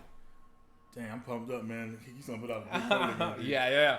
We're at 176, guys. We're so close. I'll tell you this, everybody. If we hit 200 likes, of course, he's gonna put out that code. But Cat doesn't messing around, man. Even I was shocked with the code he put out last time. Yeah. So, woo. The last thing I was gonna say on this. You can like decapitate people and like cut off their legs and like cut them in half while they're on the ground. It's hilarious. It's a good laugh. Okay. So yeah, there you go. Those are all my Goth PS2 games that I picked up. All right. Okay, so next game here, I'm down to actually 3 more. And so this one I picked up again. I got rid of it and I picked it up again. I actually got this at the Game on Expo originally. Yeah. But I picked it up today. It was on the cheap. And when I was a kid, I played this at Bullwinkle's, which is known as Family Fun Center to some of you guys. Bullwinkle's? Yeah, Family Fun Center. It's an arcade. Is that like a Chuck E. Cheese's? Yeah, with Pokey and Rocky. Well, not Pokey and Rocky, but Rocky and Bullwinkle. Oh. The moose. Wait, does that place still exist? Yeah, they still have it in Upland, California. Oh, in Cali. It's called Family Fun Center, though. Okay. I'm sure they have some in other states, but they're just called different names. They mostly call Family Fun Center. Okay. But anyways, Roadrunner was a game I thought was awesome in arcades. You could play as a Roadrunner and going against Wile E. Coyote. So I picked it up for the NES and everything like that. And the arcade game was really a lot of fun. It was hard because I didn't know you had to keep eating birdseed to keep going faster and all that stuff. But I didn't know they ported it to Nintendo. And back in the day when I was a kid, finding out if games got ported or made for Nintendo was very scarce because we didn't have the internet and like that. We had magazines and stuff like that, but I wasn't getting no magazines when I was young. Yeah, so your Nintendo Power. You never knew what was coming out. Nintendo Power wasn't even pretty much out yet. So I was like, really? Man. Yeah, I was young though. Okay. But still. I keep forgetting you're older than me, bro. Yeah. I'm like, there was a day when there wasn't Nintendo Power. You know what that's going to be like? That's going to be like kids today when they're like, what do you mean there was a day when there wasn't the internet? You know what I mean? I know, right? So, but it was just hard to find out when if these games existed or not. Yeah. I found out about this when I was older, and another one was Road Blasters. I didn't know they ported that to Nintendo. So, anyways, I think this is a good game. It is a Tengen cart, so I don't know it didn't get officially licensed for whatever reason. But I think it's a solid game if you know how to play it. The controls are pretty, I want to say, floaty, because it was meant to be played on a stick in arcades. But I think they did a decent job of it. You know, it pretty much imitates the arcade well to what Nintendo could do. So, Roadrunner for Nintendo. Look into it before you buy it. Reggie, before we continue. Yes.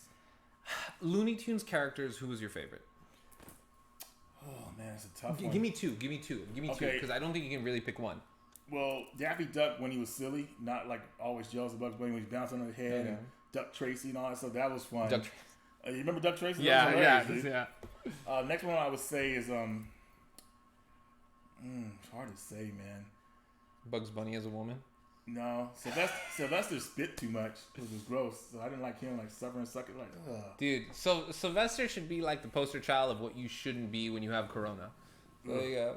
I would say my favorite would be what's his name? I just thought of him as Pepe Le Pew. Pepe Le Pew, yeah. Now Pepe Le Pew, he couldn't be on TV today, man. It'd be like absolutely not. Yeah, they'd be like, hashtag Me Tooing his butt all day long. All day long, dude. But he was a romantic, and you know, and that he's French. Not he's romantic. He's French. He's romantic though. Yeah. Well, that's romantic. What I meant. Yeah. Okay, gotcha. There you go. But him, Pepe Le Pew, and Daffy Duck were funny. Yeah. Mine.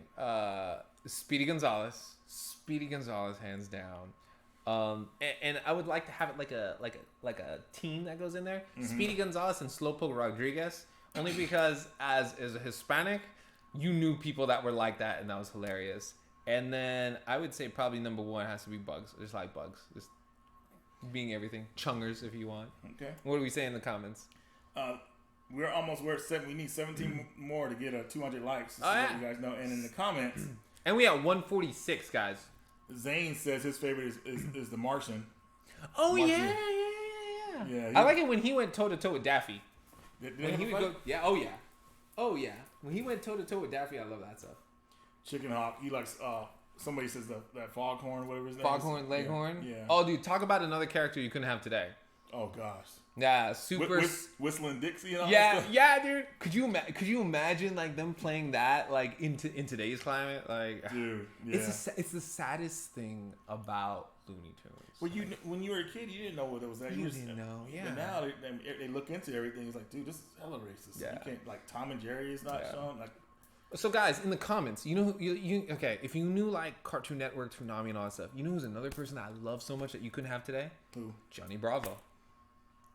No Johnny Bravo? You couldn't have. Well, Johnny Bravo was just hitting on chicks all day long. He was a player. There's nothing wrong with that. Okay, so I don't think Johnny Bravo was a player. Because he never had a girlfriend in the show. Oh. He was always trying to get a girl. Oh, he's trying to get. So he's damn. I thought he was getting a girl. So either someone would call Johnny Bravo an incel or like a sexual like harasser and stuff like that. Because remember his pickup lines? He used to have this one pickup line, and he's like he used to be like, do you have a boyfriend? And she'd be like, no. And he's like, well, his hair. He's like, do you want one? Or I love when he would check himself out in the mirror, and he'd be like, hey, handsome, how's it going? You see me? Oh, yes. Sorry, I'm already taken. And he's like just combing his hair. Like, you can't have someone talking to himself saying that. Yeah, stuff, dude. right? It sucks, man. Oh, my God. What we need is more Samurai Jack. Okay. But Samurai Jack had a good run, man. So 8 more likes and we get to 200. So 8 more likes. That's pretty dope. So guys, when we get to 200 likes. I was about to say 800. Wow. But when we get to 200 likes, we're gonna be here for the next 5 hours. The stream will be left up, and we'll also CAG will also be releasing his final code, which I'm excited about for you guys. And we had 250. We got 250. Yeah, 250. So we should get there. Man, this code's gonna be big for you guys. So you said we got 3 more. I have 2 more now. You have 2 more? Okay, then I go next. I'm gonna combine. Yeah, go ahead, man. You're good. I'm gonna combine 2. So if you were here early in the stream, sorry, I'm looking at everything. We got a donation. Nobody? Red Dead Redemption. Yep. Red Dead Redemption 2 for the Xbox One US code. So that means Big Boss can't use it, unfortunately. Because of her pal. Their pal Xbox One. Well, no. Is the Xbox One region free? I think it is. Then she can use that. Look at that. There we go. So CAG just put out the code before. We're almost 3 likes away, folks. 2 likes away. Get in there deep. 2 likes. I love doing that shit. 2 likes away from this. Oh, man. It's pretty good. Okay, so I'm going to talk about my 2. So if you were here earlier in the... are we there? No, well, I'm pretty sure we're there now. Let me take one more look real fast. No, I'm looking at the numbers right over there. Okay, I'll have my glasses. Old Man Pine can't see the numbers. Yeah, oh my God, dude. But yeah, I'll keep talking. Okay, so if I told you earlier in the stream that we had we asked Richard at Fallout Games, which is in Mesa, which is a super awesome place to go, big game store. We're like, yo, we heard you had a box. We saw this box. He brings it down. He sees all this stuff in there. I was like, yo, let me get those. He hooked me up with Castlevania for the Game Boy Advance. Now, real quick, Reggie, what is the cool thing about this one that you can't get on the NES? You can actually save in that game. Save feature, so you can save like certain parts of the level. Or save, go to a certain level and just save. Not have to play through the whole game just to get to a certain part again. There we go. Save feature. Very so you can save there, and right before we get 200 likes, I want to show you this. He gave me. It's beat up, but I'm gonna love it. Castlevania Circle of the Moon. And I actually like this Castlevania. And now with that, Reggie, what do we have on the screen right now? 200 likes. 200 likes, and we have a celebrity here. Mr. Rightway is here. Oh, Steve! Steve is hanging in, man. Steve. What's going on, Steve? Oh, man, I love Steve so much.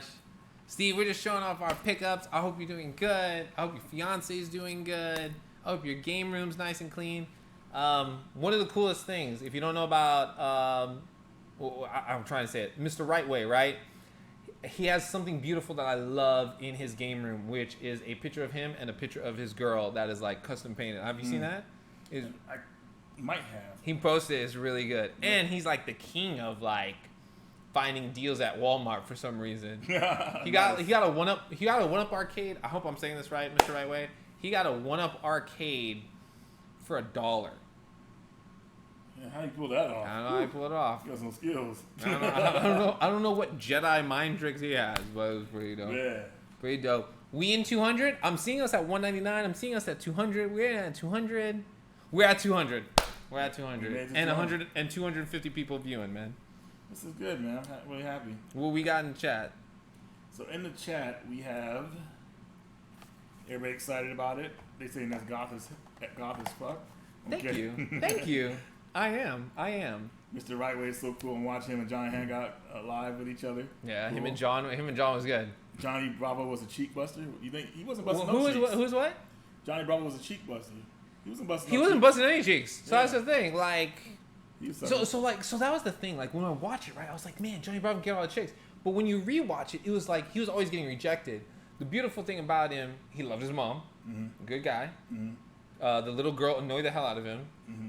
He pulled down a hot chick, but like we never saw what happened afterwards because just go to the next episode and he'd be chasing another chick.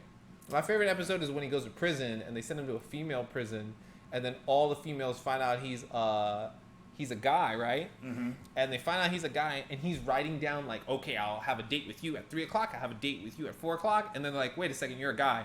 You've been released from prison. He's like, no, I want to stay. I want to stay. No, you gotta go this. Yeah. It was pretty good. Let's see here. X would make a great guest on the Metal Jesus channel. I think you would, man. Who said that? Let's see in the comments. Let me see here. I thought that was Jason. I'd start panicking right now. Nightling said it. Nightling, thank you so much. Okay. I'm gonna say this. If Jason invited me, I would more than go, but I'm not gonna invite myself onto something that I'm not onto. Can I talk funny? Can I talk like a funny story about me and Jason? Yeah, go for it. All right. I never get starstruck in my life. I have very high clients. Reggie, I never got starstruck with. Snow the Product, I never got starstruck with. Snoop Dogg, 50 Cent. A lot of my Larry Fitzgerald. There are a lot of my clients that have me do paintings, have me do graffiti and things like that. Never get starstruck. They're just people to me. Jason, I meet Reggie first, right? And then Reggie's like, all right, I'm going to introduce you to Jason. And I'm like, all right. And then Reggie says this. Reggie's like, yo, just whatever you do, just don't creep up on him. And so, like, yeah. so I'm like, all right, that's pretty easy. I'm a tall dude. He's a tall dude. I'm not going to creep up on him. And so Reggie goes up and talks to Jason, right? Reggie goes up and talks to Jason, and I'm just standing back there. And I'm like this. I'm holding a video game, and I'm just like that. I don't know why. I don't know why I'm like that, right? And I'm just holding it like that. And Jason turns around and he looks at me, but I don't say anything. Mm-hmm. And then Jason's next to Drunken Master Paul. That's right. And they just look at me. I'm just like, I don't say anything. And then Jason's like freaked out at me. And then so Jason just goes back to collecting. And then Reggie's like, hey, Jason, I want you to meet my friend X. And I was like, oh my gosh, hi. But before I said hi, you know what he said? I was wearing my Metallica shirt, and he's like, oh, sick band. And I'm just like, I'm not to interrupt you, but CAG is decided a big code is incoming, so everybody get ready. Get ready. I can't, unfortunately, get this one because that wouldn't be fast enough anyways. But you guys enjoy the code. I have a feeling what it's going to be, man. If it's the same one as last time, man, I'm so happy for everybody. That's good. But yeah, that's my story of meeting Jason and Metal Just Rocks. Remember, when you meet these people at, like, I guess I could just say for myself, when you meet these people at a con, be respectful of their space, be respectful of the time. Jason, when he goes, I mean, it's very similar to you, Reggie. We don't get to hunt a lot. No, because you get stopped and everything. It's stopped. not that we mind, but, you know, just kind of do it in a respectful manner if you want to say hello. You know what I mean? That's all. Well, we landed, right? We landed here. Reggie goes to a Goodwill, right? Reggie goes to a Goodwill. What? There's that Where code. did it come out? Nintendo eShop, $50. Nintendo eShop? Yeah, you just put it in there. Get that code. Big boss, if you can hear me, please use that code for the eShop. I know, right? On my 3DS. There are so many games I want to buy. That's so many games. Guys, give it up for CAG. Yeah, seriously, CAG. I really Yeah, appreciate thank you, doing dude. this for the fans, Oh man. my god, that's a huge one. You're awesome, man. That's a huge one. Shout out to CAG, man. $50. You know how many like games I would get off of the eShop right now? Dude, In the classic section? you should have saw the video I went put out for PSN. Yeah, no, I saw that one. Yeah, I saw that. Yeah. I almost jumped out of my chair.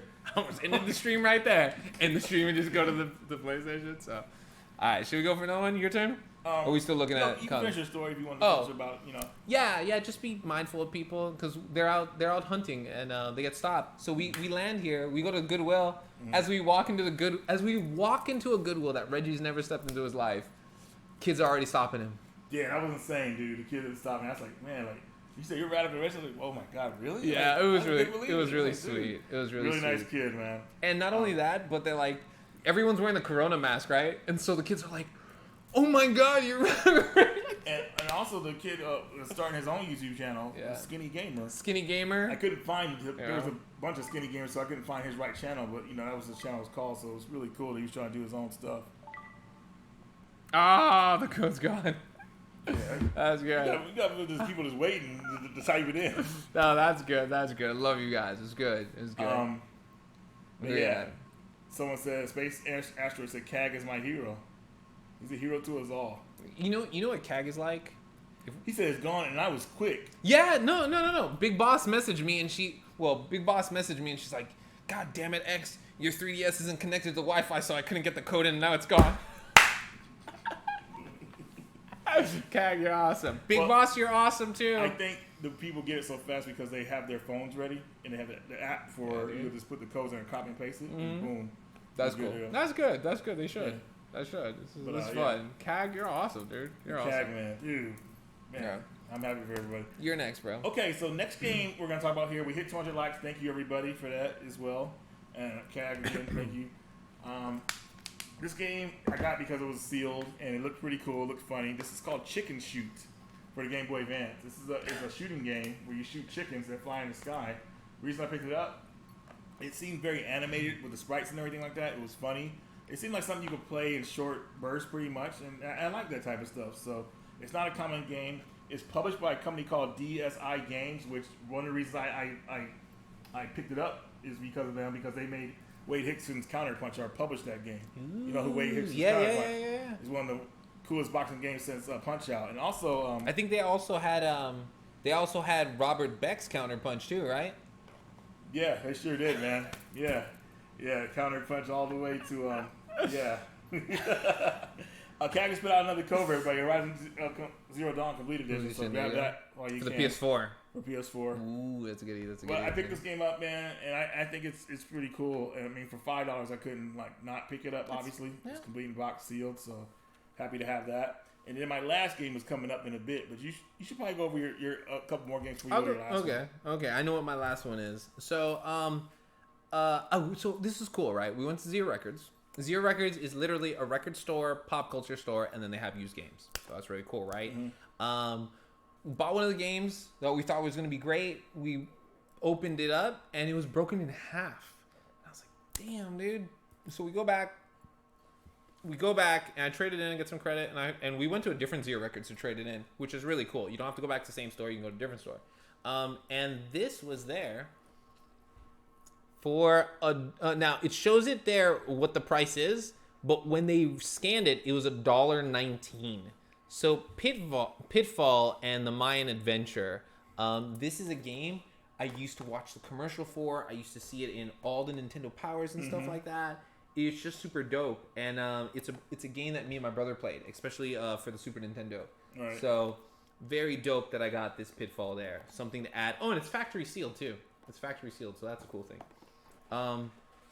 My next one, and then I'll let you go, and I guess I'll end with the last one. Yeah. You know what's your last? Okay, cool. Go ahead. Yeah. No. This is gonna. Which one do you think should be the last one? You know what the last one should be. Yeah. Okay. So, as you see Big Boss walk across there and then walk backwards like that. Oh, all right. Look at that. Big Boss with the recharge rations right there. Wait, do we have the same ones? Oh, I'll trade you. Is it the same? Yeah, that's the kid one that I like. Oh. Because it has less sugar in it. See, we try to keep each other healthy here. Oh, man, yours is cold? Yep. So, good. Cool trade, man. Thank you. Good stuff. I'm trading him for a warm Capri Sun. Yes. Thank you, Big Boss. Okay. All right. Talk about. You know what's cool, Reggie? Huh? Sorry to interrupt, guys. You know what's What cool? were you saying? What? That when we hunt, I've said this multiple times. I'll still say it again. When we hunt, it's like being 12 or 13 years old with a bunch of money, and and we're getting like $5 pizzas from Little Caesars and Capri Suns. Playing video games all weekend, right?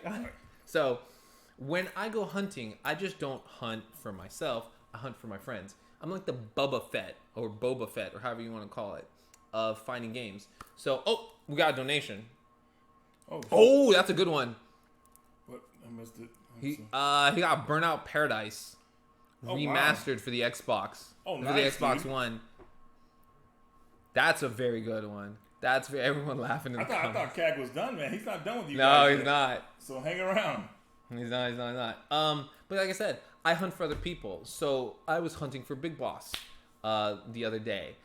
If you look behind Reggie, and you're probably wondering what this is, it's a bunch of black splits in half. Move your head real quick, Reggie. Yeah, it's a bunch of black splits in half, and it goes all pink. This is all of my wife's pink collection. Going back over here, this is all my black collection and stuff like that. It's the exact same stuff, so it's really cool. So she told me, if you can find this game, you can find this game. And I found something for very, very cheap. Cheap, would you say? $0?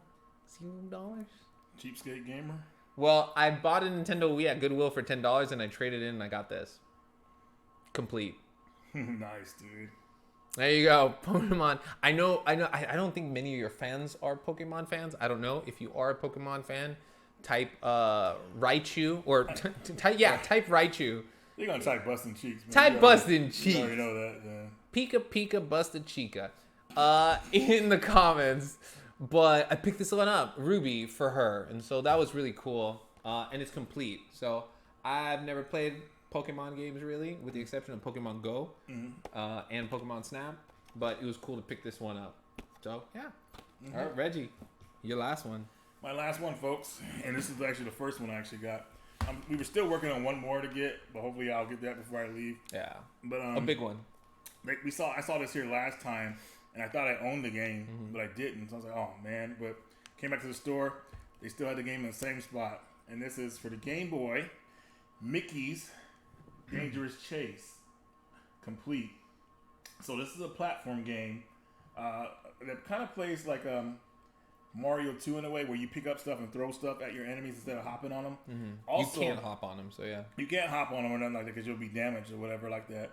But the game doesn't stay the same. It changes up. Like the next level will be like a boat riding level or something like that. So it's always changing things up, so it won't be monotonous or whatever. And then there's bonus rounds if you collect certain things in the level. It's surprisingly good. My big thing that makes that game so good. So we always do like a 1 out of 10 kind of deal. I was saying it's like a 7, and it could possibly be an 8. That good of a game. Definitely. Because if you die in the game, you don't start the whole game over again. You start right where you were off, and I think that's a big plus, especially for old Game Boy games. So definitely. So also, guys, if all you guys are watching, check out X's channel, Excessive Exclusives. I see a Pika Busted Chica. Did you see one? I'm seeing it right now, yeah. But check out X's channel, Excessive Exclusives, and also on Instagram. You can check out his channel. He does all this cool stuff and lots of mods and all that good stuff. I want to kind of remind everybody of that. So Thank you, yeah. Also, the Instagram. My Instagram is popping all the time. If you love video games, if you love goth girls, if you love fashion, and also if you like fast cars, my Instagram is like the popping one for that. There you go. Somebody in the chat also said before I meant to answer your question, do I like Max Payne Part 2? Ooh, let's talk about that. Yeah. We kind of talked about it a little when we were at the game store. So, out of all the Max Payne games, Max Payne 2 is my favorite, especially story-wise. I think the best game in the series is actually Part 3 gameplay-wise. Part 3 is on point. But Part 2 has always been my favorite because it's the rise and fall of Max Payne all in one game. And the art style is so noir, like done perfectly over the first game. Because the cinematics in the first game look kind of silly and everything like that. Yeah. In his face. Yeah, all like, yeah. That's my Max Payne face. Doing that in slow motion and everything. But Part 2 really stepped it up. Unfortunately, though, Part 2 didn't sell as well. Yeah. It was weird, man. But I think people. So, one, I want to mention this. We will take a Q&A after we reveal our last game, so it would be time because we know you guys have been asking questions and stuff. So we'll do that. But the thing with Max Payne is this. Remember, they were the first ones to do that slow motion thing. After they did it, every game started doing it. Dead the Rights did it. Yeah, and that was their gimmick. That was like their gimmick, man. They should have known. Yeah. So the Max Payne 2 is my favorite. Max Payne 1 is considered the best, maybe by some people. The first one, I like it, but Part 2 is my favorite. I can play Part 2 all the time. I like one. One? No, you play Part 3? No, that's the one where he's in Cuba and he's bald or something, or Colombia and he's bald. Part 3 is on point. You gotta play it. It's I like didn't, $5. I didn't care for it. It's kind of like how you said. Okay, in 1 you got it, and then in 2 you're like, oh, it's the same, and then so it's. I'll tell you this about Part 3. And it took too long. Part 3 has levels where it takes place in the past, and it takes place in New Jersey, so it looks like Max Payne 1 and 2. Okay. So those levels are actually really cool. You probably would like those levels. But I thought Max Payne 3 was just really well done. I mean, man, it's the production values. Rockstar, they knocked it out of the park, man. Very high. But yeah, that's Max Payne 2, my favorite one. All right, now we're going down to your last item, man. Oh, did you do yours? Oh yeah, you did yours, right? Yeah, okay. Sorry about that. Give me a sec. I'm checking out the live chat so we can see things. He says, "What about Punisher on the PS2?" All day, Punisher 2 on the PS2. Sorry, we're getting hype. All right, you ready, Reggie? I put my comments here too, so I could also see them. All right, guys. I saw. So let me tell you something about Big Boss, aka my wife. Also, she's only been my wife for like. I think a week now. A week now. Yeah, she's only been my wife for a week. Tomorrow is like our 1 year anniversary we've ever been dating, so that's pretty cool. Big Boss, when I met her, she's like, I'm a retro gamer. She's gonna kill me for this. She goes, I'm a retro gamer. So I'm thinking she's like me, but you have to think of like generation wise, people that are a certain type of retro gamer. For example, John Hancock, super retro gamer. He probably like loves and makes out with the Atari 2600. Me, it's a door stopper, but that's how it works, right? So when I went to my girlfriend at the time, which is now my wife, Big Boss, I was like, hey, you ever played a Dreamcast game? And she's like, I don't know what a Dreamcast is. And I'm like, oh God, I've been lied to. But the truth is, it's not that. It's that she's also from Europe. So certain things that came out in certain places, they're not used to. You know, right. Sega Genesis was popular out there, not the Super Famicom. You know, if you were in Japan, a Sega Saturn would have been God. Over here, it's like no one cares about, or a PC Engine. So you guys get where I'm going with, right? So I try to find games that are co-op and for me and her to play, and I try to find a game that she's really good at. So I saw this game and I had to get it. You ready, Reggie? Oh yeah. I got this for her because she is fast. I got typing of the Dead and a keyboard. The keyboard to go with it. The keyboard that's all beat up that we got at a discount. That someone put like a super, I don't know if you guys can see it, a super crappy fake Dreamcast sticker on it. Dreamcast sticker on it, yeah. So Typing of the Dead this weekend has to be my big pickup. John Huston, this one's for you. He just sent me some pictures of those pickups he got today. Did he? Yeah, or just now. Yeah. There you go. Maybe John's watching. There you go. So that one's for you, big boss. Can't wait to see her play it. Her typing skill, dude, it's like 200 words per minute, and she's like, jeez, dude. So, yeah. Well, you saw her set up all this stuff. Jeez, like you do like 40 words, maybe 50. Yeah, dude. We look like old people, like typing like this. Yeah, we're the old school typers where we look down at the keyboard. We're not supposed to look down. You're supposed to feel the keys and know where they're at. That's how you type. Where are my home row keys? You know, not me, man. I'm like typing the words, like looking at put moon stuff. Yeah. So yeah, there's our pickups, guys. Hope you enjoyed it. Oh, we got another donation by CAG. Last one, he says. The CAG man, what the last code? Minecraft Dungeons, Xbox One. There we go. All right, now Q&A, right? Yeah, we'll start answering. I'm gonna sit back here.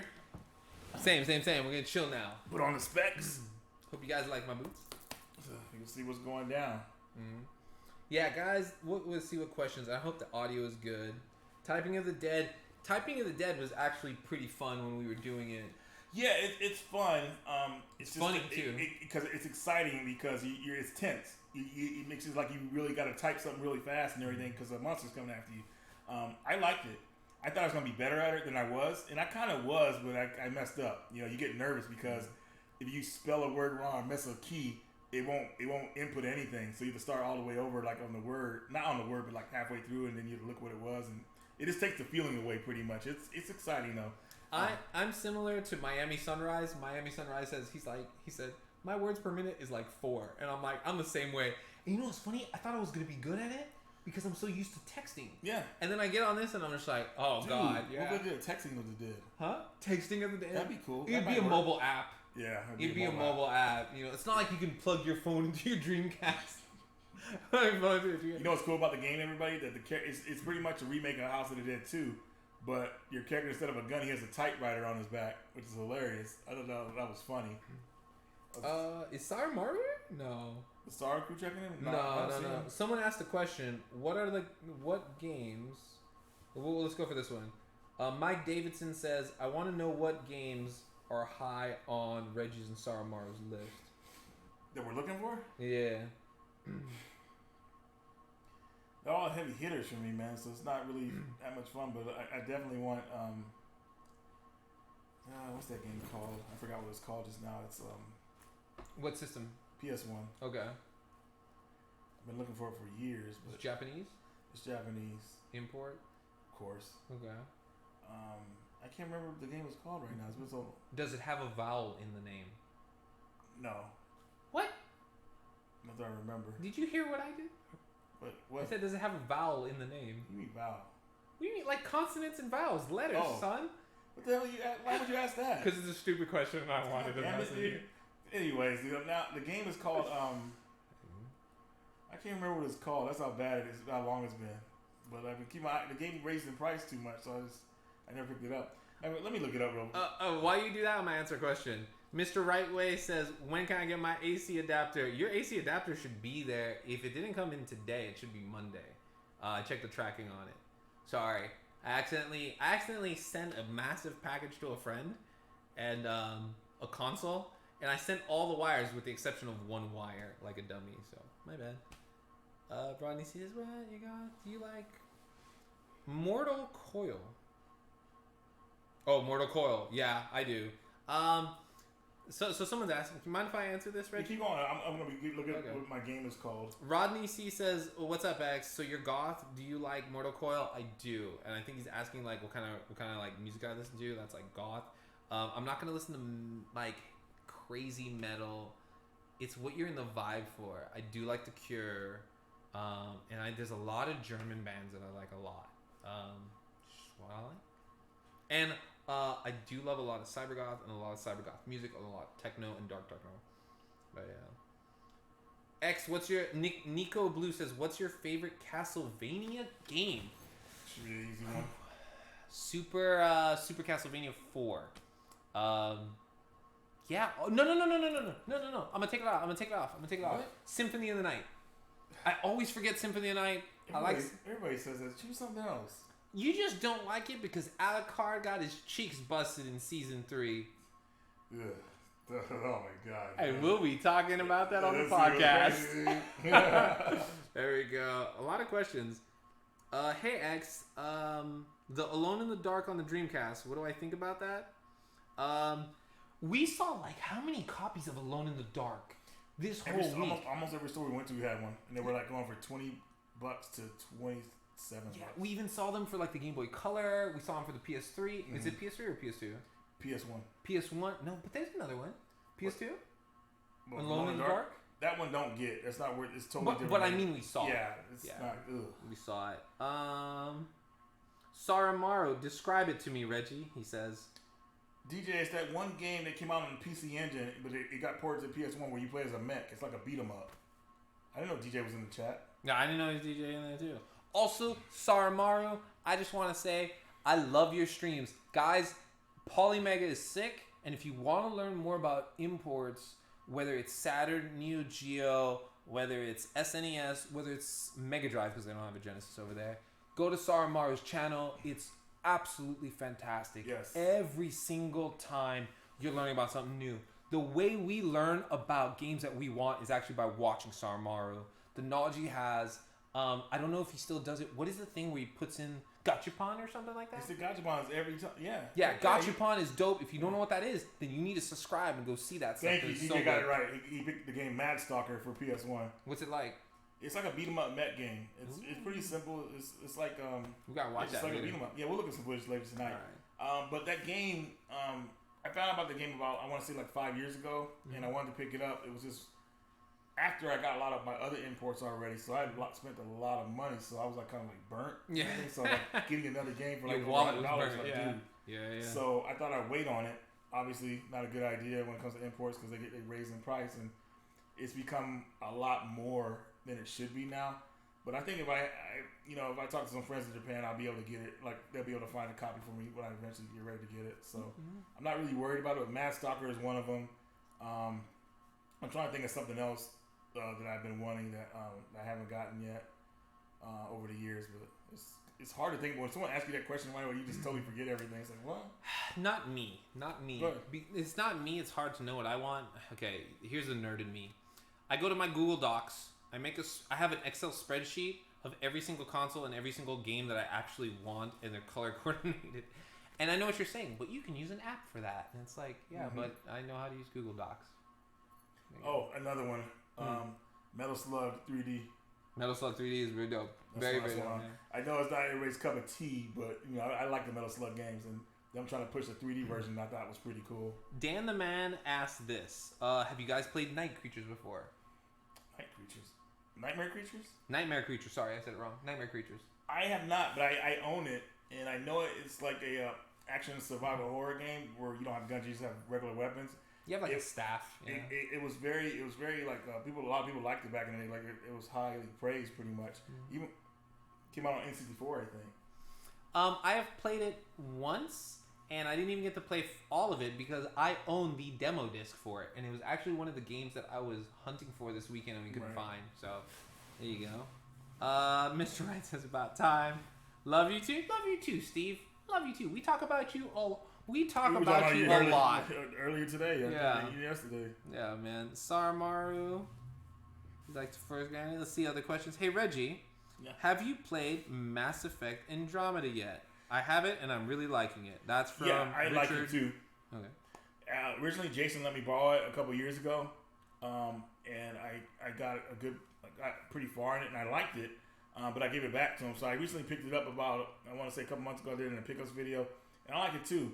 But I just know what I'm going. I know what I'm getting into going into it. It's not going to be a Mass Effect trilogy like the other one was. It's its own game.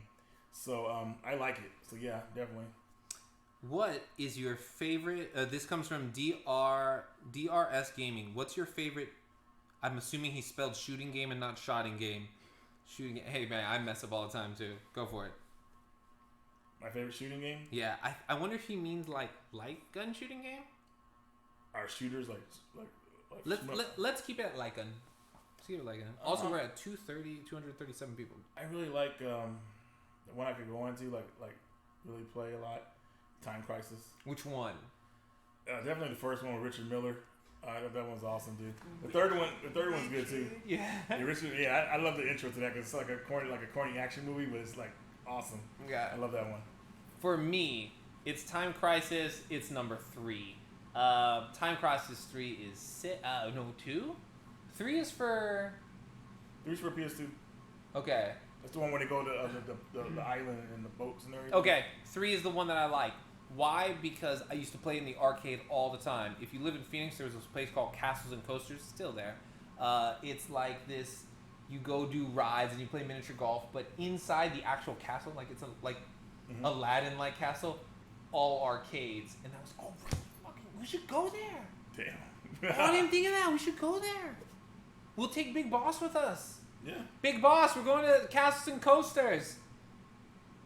Okay, I'm pretty sure she's playing WoW right now. We're in a dungeon. But I loved it. And you know what I loved about Time Crisis? Is that to reload, you had to hit the pedal, which made you like duck. Yeah. And that's how you could shoot. So that what I think was sick. I love that one. Also, and I want to say a tie for this one is this. And you turned me on to this one, Reggie. Ghost Squad. Ghost Squad is sick. Ghost Squad is sick. It's short. It's sweet. It's sick. I'm going to read another one here. Go for it. So, Nico Blue. Nico, you were the one that asked about Max Payne earlier, so your question now, Reggie, your favorite Silent Hill, and can you rank the clock towers on a 1 to 10 scale? Jeez, all right. My favorite Silent Hill game, everybody should know this by now, is Silent Hill 3. Yep. Silent Hill 3 is a true sequel to Silent Hill 1, which is the scariest Silent Hill game ever.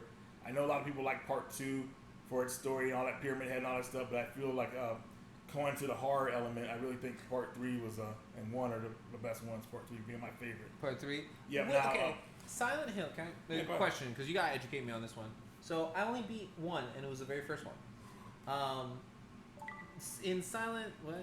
It's a scary game to play, man. What I was gonna say is this: which is the Silent Hill where you can get an ending where it's like you watch your dad make a porno with 2 girls? Shattered Memories. Oh, okay. That's a re-imaging of Silent Hill 1. Well, there you go. That's the ending. I went for that ending the first time. I thought it was cool. Like he had the 2 girls. Like yeah. I went for that ending. It's called Sleaze and Sirens. How jacked up is it that like you're a daughter going through all this stuff and then that's your you were like a womanizer. Yeah. I mean, like how jacked up is that? You know? I know, right? So. Now going back to the Clock Tower games, or getting to the Clock Tower games. Clock Tower 1 is definitely a 9 out of 10. Well, hold on. I gotta go to the original Clock Tower 1, the Super Nintendo one, not the PlayStation one. The original Super Nintendo Clock Tower. Sorry to stop you. Castles and Coasters reopened yesterday. We're going tomorrow. Excellent. All right. That's a good footage. Super Nintendo Clock Tower, I give I would say a 9. I think it was very scary. Has some good elements to it, to where it kind of like really got to the point of the game. Sorry, I keep looking at the comments while reading. You said Clock Tower? Yeah, I'm reading Clock Tower for Nico real fast, so he knows which one. No, that's good. Clock Tower 2, the true Clock Tower 2 on the PlayStation, which is our Clock Tower 1. That one for me, I definitely would give it a 10. I know I'm giving these high ratings, but this is my personal opinion on them. I just thought that one was a really good sequel. I thought it had some scary moments that actually scared the crap out of me. I don't get scared easily, but that game scared me with some jump scares. It was pretty messed up. Clock Tower, The Struggle Within, or Ghost Head. That one's more of a side game. I give that one probably like a 5 or a 6 because it's just so weird to know what to do in that game. It's kind of trial and error, I would say. Clock Tower 3 by Capcom, I think, was really well done. I give that one probably an 8 out of 10. And I want to add Hunting Ground in there because that was originally supposed to be a Clock Tower game. I know there's no proof of that, but I think it was going to be one. They changed the name because Clock Tower 3 didn't sell well. I think that one deserves a 10 out of 10, man. The game doesn't even load. It loads in the beginning and then streams the rest of the game. Yeah. So there's no load time. So it's pretty awesome. So hopefully, Nico, that answered your question. Reggie, what did you think about Silent Scope? The arcade ones, they were great. A lot of fun. Yeah. But memorable shooter? Is that a memorable shooter? Yeah, like those Leica games, yeah? Yeah. I mean, people were playing that sniper game in the arcade like crazy. I mean, they were barely hitting the targets, but they did their best. I mean, it was obviously meant to take your money, so accuracy is going to be all over the place. So for me, Silent Scope's cool, but I only played it like once in the arcade for that reason. I was like, you're just here to take my money. Same with the what do you call this game?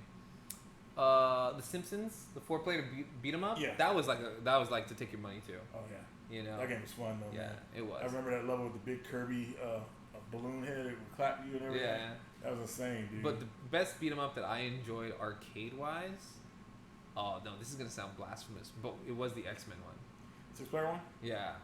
Because that one was on point, man. Yeah. I'm not gonna lie. I mean, I know there's others like Final Fight. I know there's like Double Dragon They and were stuff great, like that. but you wanted the ones that had all the crazy action. Like, here's an example of one of my favorite ones, Bucky O'Hare. Bucky O'Hare. Yeah. Bucky O'Hare had a crazy ass, like, it was like a really good beat 'em up arcade game, and it was very dedicated. And I want to say because the original cartoon for Bucky O'Hare didn't get a last episode.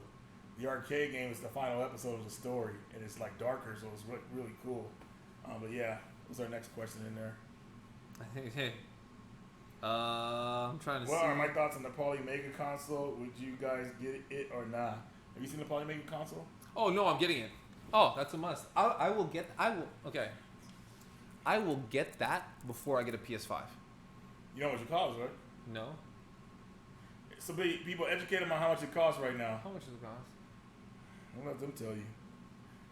I just want to see. I'm going to see. Oh man, why do I feel like? Okay, put it in the comments because we're reading the comments right now. I have a feeling. Saramara, how much is this thing gonna cost? They'll tell you. Am I gonna have to have my cheeks busted to get this?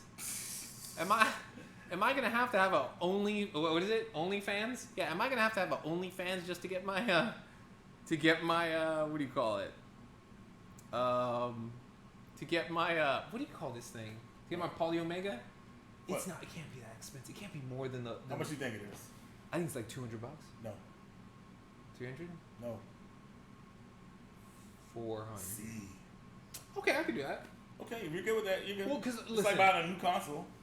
A PS5 will come out, and I guarantee you it's gonna be like $500. I think it's gonna be 500. It'll be $500. People are gonna be like going, pulling out a second mortgage on their house to get this. Oh, Ellis Roy says it's gonna be 700 complete, which with all the modules if you get it. So basically, you get the $400 module. I mean, this system is all CD, all the CDs compatible. Okay. With, most of the CDs compatible with it. Okay, what's the other modules? Super Nintendo, Sega Genesis. Don't need it. Turbo Graphics, I think it was. I need that. DJ, is he still in? Yeah, he's in here. Chat. Saramaro says 3. See, 3. Okay, 400 for the base unit. Which is probably what 700 complete. Jesus Christ. Lol. Yes. X's. Saramaro's comment. Lol. Yes. X's OnlyFans. Sign up early. It'll just be me with games like this.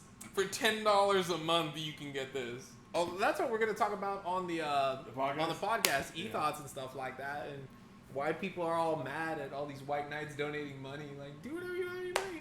I mean, yeah, that's their thing, I guess. Yeah, don't be mad at Sims. Like, that's what they want to do. They've been here since the beginning of time. Yeah, so why is everybody hating on them now? Yeah, dude. Yeah, because you ain't getting the money, So there you go. OnlyFans is where the money is nowadays. Someone put that. But no, Polyomega I want to get before I get that because so you guys can't see it, but all my consoles are here. Reggie's seen it. Yep. Would you say impressive? Yeah, everything's hooked up too, so you can play along. Clean setup, right? Yep. No Clean setup. But I have my TurboGrafx that's modded here to be an AV output. I have my PC Engine Core 2 that's here, and I think that's all really I need to play these games. But I don't think I need the Super Nintendo because you mod your Super Nintendo to fit Famicom things and you're good. The Sega Genesis, you need a Mega Drive, but I don't collect for Sega Genesis, so I'm good on that. The Dreamcast, all the PlayStations, I would love that because it would help for streaming more, it'd help for recording more. So that's where I feel I would go. So yeah. Okay. Walmart has it for pre-order, they said? Yeah, it's gonna be sold at Walmart. So. Okay. Wow. Let's see here. Hold on. Will it be the Nintendo PlayStation console that will finally happen? Saramar is awesome. Saramar, I can't express how much you guys should actually go to Saramar's channel and just watch it. Reggie, when you come into fitness, did you have a game in mind you were hunting for, and did you find it? This is good. Yes. It was this one, definitely. the Mickey Mouse one, because I missed it last time. So Mickey's Dangerous Chase was the game I was thinking I was gonna get because I forgot about it. I didn't get it last time. Now as far as like new games, or besides that, not really. You know, it's a little bit more difficult for me to find certain games because I have like extreme taste in games because I kind of like went. So bushy. Well, I'm just saying I'm like imports. I'm so like picky. Like all over there. Yeah. So the game I want now, what we're trying to get, you guys, well, you know the story of it. Mm-hmm. They found the game. I found it, but they don't know where the disc is at. So I'm trying to get them to sell me the case at least. We hunting right now. So we'll see if I get that. But yeah, hopefully I'll show that later. But yeah, this is the only game I've wanted so far, and I was able to get it, thankfully. I'm trying to see this. Someone's asked, X, do you do commissions for painting your consoles? I do painting. I do commissions for painting my consoles. If you go to my Instagram and DM me, it's a lot better. It's excessive exclusives. I hope that's up in the chat and everything like that. I hope you guys have been following Reggie's Instagram this weekend because we've been showing everything, and you get to follow me as well. I do commissions. There are certain consoles I do. There's certain consoles I don't do. I can go grab some more consoles and stuff like that are around here. And you want to show some more? I would like to show some more. Yeah. Yeah. I just have to go grab them. I'll show you. Okay, so we reach back. Be very careful not to reach backwards. All right. If you guys have seen my channel, you guys have seen the cocaine Game Boy and everything like that, which is I love that stuff, man. It's perfect. Let's turn on, get some volume on this. Well, perfect. We're doing consoles and stuff like that. Back here, the big boy. This. You guys see it right there. PS3. This is my little sister that's on the front. This is a picture of her from high school when she graduated. And if you're wondering why my family is on a bunch of consoles, it's because I travel a lot and I don't get to see them a lot. I don't get to be around them.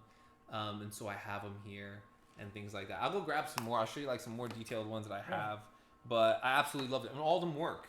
And the cool thing is that I find them, repair them, fix them, refurbish them, and everything like that, and it works super well. And it's scratch resistant and stuff like that. You can spill stuff on it, and it's gonna be okay. You just wipe it down. One question to ask before you go, X and Reggie. Now that all the conventions are canceled for the rest of the year, what are your guys' plans to fill up that gap? All right, you want me to go? You want me to answer this? I mean, yeah, go for it. This was kind of a blessing for us. Yeah. This was kind of a blessing for us because, so when we go to the convention, right, that's when Reggie and I hang out. So when you guys saw me go to Seattle and hang out at Reggie's place and do podcasts, it's because I wanted to hang out with Reggie. We're friends more first than we go get games and stuff like that. So we wanted to hang out. So Reggie here on vacation, we're hanging out. Of course, we're filming, we're working, we're hunting and stuff like that. We were kind of happy because Game On Expo, if you look at the timeline, PRGE came, and then the next weekend would have been Game On Expo. So the travel, right? Game On Expo would have been first, and then PRGE. There you go. Yeah. Game On Expo would have been first. The next weekend would have been PRGE. So people were like, all right, which con do we actually go to, right, Reggie? Which con do we actually go to? And then we don't get to see our friends. We don't get to see Zach. We wouldn't have seen Steve. Or we probably would have all met at PRGE. Are you looking for some? Yeah, Game Boy, where'd it go? Oh, the cocaine one? Yeah. Oh, here it is. Yeah. Can I borrow this? Yeah. Forever? Elvis asked me to steal it for him, so I thought... What the no! Here you go, man. I was like, what? All right, Elvis, I tried, man. I tried to get it for you. Yeah, as long as it interrupted. So, to fill up this gap, it's to create. Guys, everyone's coming out of the pandemic right now and opening up. And me and Reggie kind of made this pact to each other that when everything went on lockdown, which Reggie testified to this one, the second I landed in Seattle to film all that stuff, that's when everything was being locked down. Yeah, it was starting. So, yeah. It was crazy because some stuff was still open, but it was just getting to that point. I remember it was crazy. So, yeah. Yeah, we went to your game store, and they wouldn't take money, cash money, because they were scared of getting sick. Yeah. You know? That was insane. Yeah. But we promised each other that during this time, we were going to work on our YouTube. We're gonna work on social media. We're gonna work on our games. We're gonna create, and we've done that. So I hope you all that are out there, all 225 of you, that you took advantage of this time during the pandemic to grow better as a human being, to grow stronger, to just perfect the craft, learn more about yourself. I know I sound positive and you probably hate that BS, but I'm being dead honest. This is real. This is real. And so we did that, and we will continue to do that during this time. It's a blessing. Definitely. Yep. Yeah. I agree. I'm just kind of going through the questions here. Look for it. He said you can make another Game Boy. As well. Am I gonna make another one? He said you can, so let him have that one. Oh. It's gonna get modded and stuff. You're gonna see videos on my channel. While you do that, I'm gonna go get another custom console to show. Alright guys, you're stuck with me for a little bit. Yeah. So I'm gonna read the questions, some questions here, try to answer them to my best of my abilities. Let's see what you guys got going on here. Yeah, I can't wait for the convention to start next year. It's really, I wasn't planning on going to too many conventions this year. I was wanting to go to 3. Game On Expo, definitely Portland Retro Gaming Expo, and one more would have been the Mo Game Con. And those pretty much are the ones I like going to the most, and that's I got to stick with those ones. Also, the Vancouver one is actually pretty cool too. So that maybe 4. But honestly, when they got canceled this year, I wasn't too sad. I mean, the Portland one, I was kind of like I don't know, like maybe I could take a break from it or whatever. The Game On Expo, since I started Steam going to that one, I was really sad that one got canceled. So, but next year, it just gives them all like a more like an opportunity to become stronger and everything and become better than probably what the previous one would have been. So, and next year will be here fast because when you're older, time goes by faster. So, next thing you know, it'll be right around the corner, honestly. So, there you go. Evan says, Radical Reggie, have you played Zone of the Enders? Yes, I played all the Zone of the Enders games. I even have the Game Boy Advance one. Zone of the Enders 2 is my favorite, obviously, even though it's linear. Zone of the Enders Part 1 I like because of the free roam, but they're very good games, and we would have got a third one if Konami and Hideo Kojima didn't like come to term, like if they were working to thank you, Reggie. Sorry. On camera. Sorry, it's show and tell. What's going on? Continue. So yeah, I played Zone of the Enders. Great series. Let's see here. On the bright side, you save money for next year and prepare more. No, not true, because you go hunting in other stores and stuff locally or whatever. So money comes and goes, but you do save for an event like this. I would say if you want to go to an event like this, if you could save at least $200 or maybe even $100, right? For what? For a convention, spending money. Oh, spending money? Yeah, 100. 100's fine. 150's really good. 200? You won't need any more than that. I try to go with 200 just in case, because obviously you guys know I go for some heavy hitters here and there. But yeah, let's see what we got. And here. the other thing too is that like when you go to these things, you bring stuff to trade. Yes. So like that's what you should be thinking. I started doing that before a lot of people started doing that, which is crazy. When you go to the conventions, don't go there with an empty suitcase. Go there with a suitcase of video games that you know will sell and trade, and then come back with more video games. That's what we do. Sorry, Mario. DJ says, Reggie, you guys need to make your way to. I should probably actually go visit DJ in Vegas too. He's right. Oh, is he in Vegas? He's in Vegas, yeah. That's not far from here. That's what I'm saying. That's like a DJ's right on. Yeah, well, not around 6 hour drive. 5-6 hour drive. Yeah. That'd be cool. I didn't know you were in Vegas, Simon. Yeah. There you go. I'm definitely gonna visit DJ's pretty soon here. There you go. Hey, maybe when I get that tax return, I'll go visit. Maybe when we all get that second stimulus check. You know what? If you spent your stimulus check on video games, type busting cheeks in the chat. Hello, people did. People in the Seattle group were buying went up arcades and everything with them. I was like, damn, dude, really? Nah, funny. I didn't spend my stuff on that, man. No, I invested into my future, my friend. There you go. That's what you're supposed to do. I paid off some bills that were upcoming, so I was like, hell yeah, this is good. Take care. Keep going. Let's see. Oh, we have another celebrity here. Gundam Russ is here. How you doing, Russ? I like Gundam Russ. Yeah, Russ. Me and Russ did a trade a couple years ago for. I found Project Rival Schools, the PAL version for PS1, and that was extremely rare. So me and him traded for it. I didn't know that was rare. It's rare in any region except Japan. Oh, I was gonna say. And he hooked me up with a bunch of cool PAL games I was looking for. Russ always looking out for me. What's up, Russ? Actually, I'm gonna leave this one like this. Maybe some more questions here before you get to that. Just to see the packaging. What other questions we Steve's got? still waiting on his. Steve, I think when you mentioned mine to me, man, Still waiting it on came his like what? it came the next 2 days. Stimulus check. Oh. Yeah. Ow. No, mine came instant. Did it? Well, because the whole thing is this. If you guys don't know about the stimulus check, yeah, this is where like Professor X comes into the play, right? If you would have filed your taxes early in the last section, that's when they were like, okay, they go straight in order and they're like, who gets it out? Yeah. So I usually submit my taxes like, I think it's like February 1st, 12:01 a.m. Boom, it's out. And then when it's out like that, you're the first one you get it back like in 2 or 3 days. You actually get your tax return back early.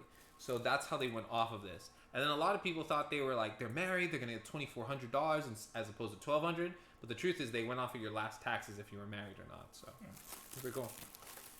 Yeah, I actually hadn't done my taxes yet. I got my stimulus before. Don't ever wait. Do your taxes right. Well, I had to get some. I couldn't find some papers. So I wanted to make sure everything was right because I never mess up on my taxes and everything. I feel you.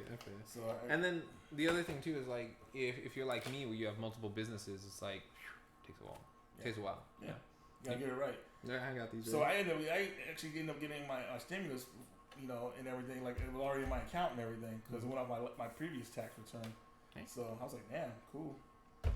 All right. Someone says in the chat says, hey Reggie, how much should I be spending for a collector inbox Neo Geo Pocket Color? Honestly, Inbox? Inbox. Honestly, I'm gonna tell you whatever you want because of whatever you think. I mean, honestly, if you want it, you want it. If you don't want it, you don't want it. They've gone up in price, unfortunately, because I don't know why X thinks it's because of the backlight or the front light. They're able to mod to it. It's because it's easy to mod, and you will see the game's better. Mm-hmm. But honestly, it depends on how you spend your money. I honestly wouldn't want to pay more than $100 for one. In any whether it's in box or not. We're gonna have to move closer to the mic. So Okay. hopefully that'll help you choose. But yeah. Gun and Rust loves your Dead or Alive collection back there. Oh yes. Oh yeah. This is I'll talk about this real quick. The Dead or Alive. Oh, I don't know if you can see it. Maybe if I move my head like this. I got this at a book off in LA. The Dead or Alive Best Shot. It's like a strategy guide on how to play the game. I have the first beach volleyball one, the PSP one, the Paradise, the Dead or Alive Extreme 2, and then this bad boy, which is the limited edition Dead or Alive Extreme 3 Fortune. I got that by pure luck. I went to Fallout, right? I went to Fallout one night and I was on my motorcycle. Sorry, I'm sitting on my chains. I went to Fallout one night and my friend Richard, who's the manager there, he's like, I got this box. And he pulls this box and he's like, what the hell is this? And it said Dead or Alive Extreme Fortune. And I was like, are you serious? And he opens it up. And this is so cool. When you open it up, there are two limited edition, collector's edition that are in there. One is for the PS4 and one is for the PS Vita. And I don't have a Vita, so we split the cost, and he picked up the Vita, I picked up the PS4, and the rest is history. But thank you. Someone asked a question here that says, are there any meanings to my bracelets? I got them off of Wish. They're black. I got them for $1. That's all they are. It's aesthetics. I'm goth. It's aesthetics. I'm your beady goth boyfriend. So there you go. There you go. I love these questions. Yeah, they're great questions. I had to put my phone up because it was at 1%. I'll give you mine. Let me see what you got. Give you mine. You, okay, go you want me to show these off now? Yeah, go for it. So what we're gonna look at now, everyone, we're gonna look at the custom PlayStation 2s that he's made here. So go ahead and start off. Sure. So I got into this. So I'll tell you real quick how I got into custom consoles and everything like that. Haven't taken these out for a while. What happened is about 4 years ago, going into 5 years now, I had a really bad accident where I fell down some stairs. Was not drunk. I just tripped down some stairs. And I broke my legs, broke my femurs, broke my ankle, one of my ankles, hurt a lot of internal organs and was paralyzed from the waist down. The owner, who was a very good friend of mine, had a video game bar, the first video game bar in Arizona, brought me a bunch of broken consoles and he's like, here, you can do something with this, right? I went on to YouTube, and I'm in a wheelchair at this time. I went onto YouTube and I found a guy that's Irish, and I wish I knew it's UK Gadget something, or I think he's Irish. I don't know. I have to go back and look at it. But he was fixing old consoles. So I was like, oh, I can fix old consoles. And I learned how to fix old consoles. And then I was like, how do I paint these things that are broken because they all scuffed up? So knowing how to work on cars and stuff like that, I got into this. And so what I would do is I would take the PS2 console, you turn it. I'll put it a little closer for you guys. You can see what's on it. Now, what you're seeing here is I do graffiti. And because I do graffiti, this is actually a priority mail. You ever seen this, Reggie? I don't think you've ever seen these, right? Mm-mm. Yeah. It's a girl on a priority mail, and she's holding a cell phone, like taking a selfie. The reason I like this is because I had a gallery of a bunch of girls that I painted with that are like taking selfies like this. Mm-hmm. And the cool thing is that when I put it in the art gallery, it looked like they were taking a picture of whoever was looking at it. Mm. So I put them all on PS2 consoles. Now to show you the detail that goes into them, you can actually see that it says on the side. Let me see if I can turn it for you guys. On the side right there, it says for graffiti use, for domestic and international graffiti use and stuff like that. It's an authority mail and everything goes back there. Do these work? Absolutely. I wouldn't waste my time if they didn't work. And so you can stand it up on the side. And the one thing I always loved about the PS2 is that you can turn it on the side. So this is something to display. Yeah, and a lot of people didn't know you could switch this around. Yeah. That PlayStation thing, you can switch it around. Mm-hmm. So when he stands up. So, before I met Big Boss and before I met my wife, long before I did that, painted a lot of girls. It's just what I like to do. I love to paint women. And I love black hair. It just fits my art style that goes into it.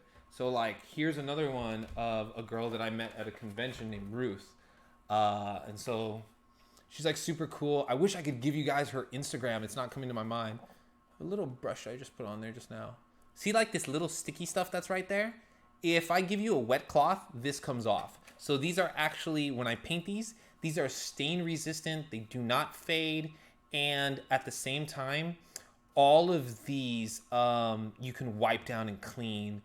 They don't scratch or anything, not unless you like take a knife to them. But that's the detail that goes into it. I absolutely love her glasses that you see right there. And look, Ruth, I think her like Instagram is like Ruth Anime Babe or something like that. So she's super, super cool. Used to be like a go-go dancer and everything like that. And so, nice. Yeah, I think I'll go one more. I'll go one more. Yeah, all right. So when I package these things, that's already my favorite one right there. This one? Yeah, definitely. Cheek Busting Crew checking in. So when I package them, I wrap them all nice and I send it to you all nice and everything. This is in the package right now. I'm gonna try and get it out of there. But you see that they're like two girls like that. I actually know these two girls very, very well. I took the selfie and did it. You notice the PlayStation that comes out. So it's something you can have. Now, of course, if you're a single guy, you're going to want one of these. If you're a married guy, get one of your wife. Get one of your daughter. Get one of your best friend. Get one of a football guy. Mm-hmm. But if you're like me and you like chicks, you can do that too. Soon, Big Boss will actually be on one of my consoles, one of my favorite consoles here. So it's all up to you guys. Where can you get these things? Oh my gosh. It says it. You want to know where you can get these things? It says it. Ugh. Right there, excessive exclusives on Instagram. You can go get them right there. This is my favorite one because the girl has like the little shorts in there. I had to actually like draw that in there, but these are just like some of the things that I do. I love painting. It's just what I do. Like I said, you go to my Instagram. I'm not just like a gamer. I'm actually an international graffiti artist. Going all the way to South Africa to even have on a gallery show for a bunch of Italian people, which I love so much. So that's just like some of my consoles. Thank you, Reggie. Thank you for letting me talk about this. No problem, man. And check them out. Excessive Exclusives on YouTube and on Instagram. Same name, same place. The best quality. If you go to his YouTube channel, type Bustin' Cheeks. And if you go to my YouTube channel, type Bustin' Cheeks. Oh, I agree to that. All right, so I'm looking at more of the questions here. Someone asked us if we would do our favorite shmups video or something like that together. Would we collab like that? I would do that because my shmups, I'll be honest, super different than yours. Oh, definitely. I already know. So yeah, that'd be a cool video to do actually. Mm-hmm. Let's see what else we got here. Down, Charlie Brown. As a collector, are you guys ever tempted to sell games that are selling for way too much so that you could cash out and buy it again later for cheaper?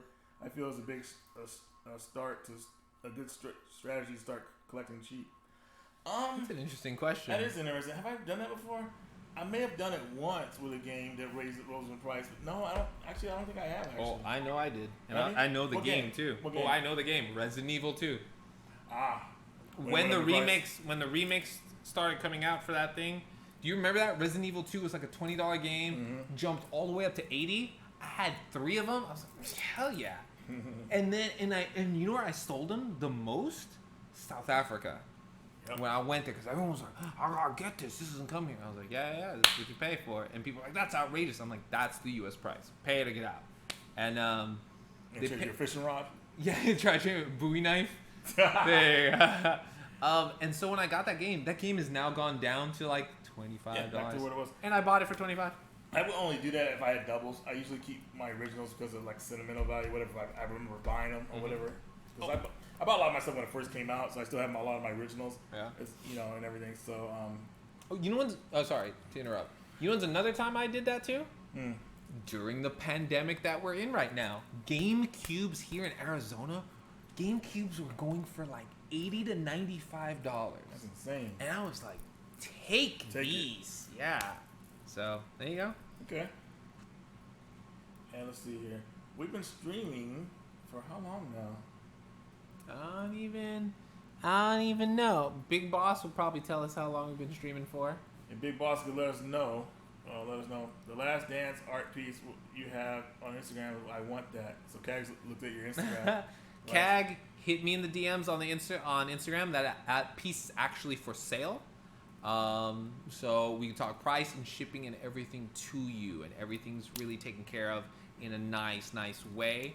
That is the most beautiful one. What he's talking about is Michael Jordan actually dunking on Patrick Ewing, showing him which was hard to do. Yeah, which was hard to do, but showing what you can do to a Georgetown boy. So that was pretty dope.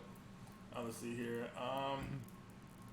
Samar says we've been streaming for 2 hours on YouTube. 2 hours. We were actually planning on going for an hour. We were only going for an hour and a half, but we enjoying this. Yeah, we enjoy it. Oh, we enjoying this. Enjoying it. It's 2.5 hours, gentlemen. So we're probably we got lots of time. If we're going to 2.5 hours, we're probably gonna do another 30 minutes just to make it 3 hours. For the hell of it, why not? Yeah. So, and then clean up before Big Boss kills like me. I said, we will be answering more of you guys' questions. So you guys have some questions you want to ask us or whatnot. We already showed the pickups. You guys are already qualified to make the stream stay up. So there's that. I wish there was something cool I could show them around here.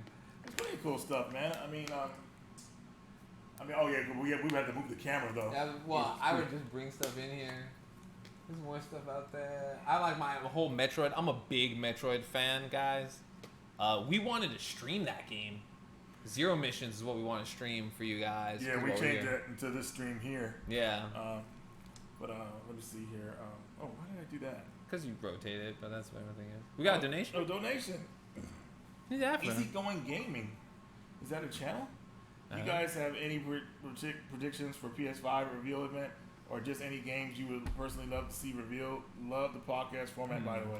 Thank you, Easygoing Gaming. Really appreciate you. We got another season coming, so we're excited about that. We got a lot of cool topics for you. But shout out to Easygoing Gaming. Personally, I'm not really pumped for the PS5. I'm more pumped for the Xbox Series X because of the backwards compatibility. I'm too loyal.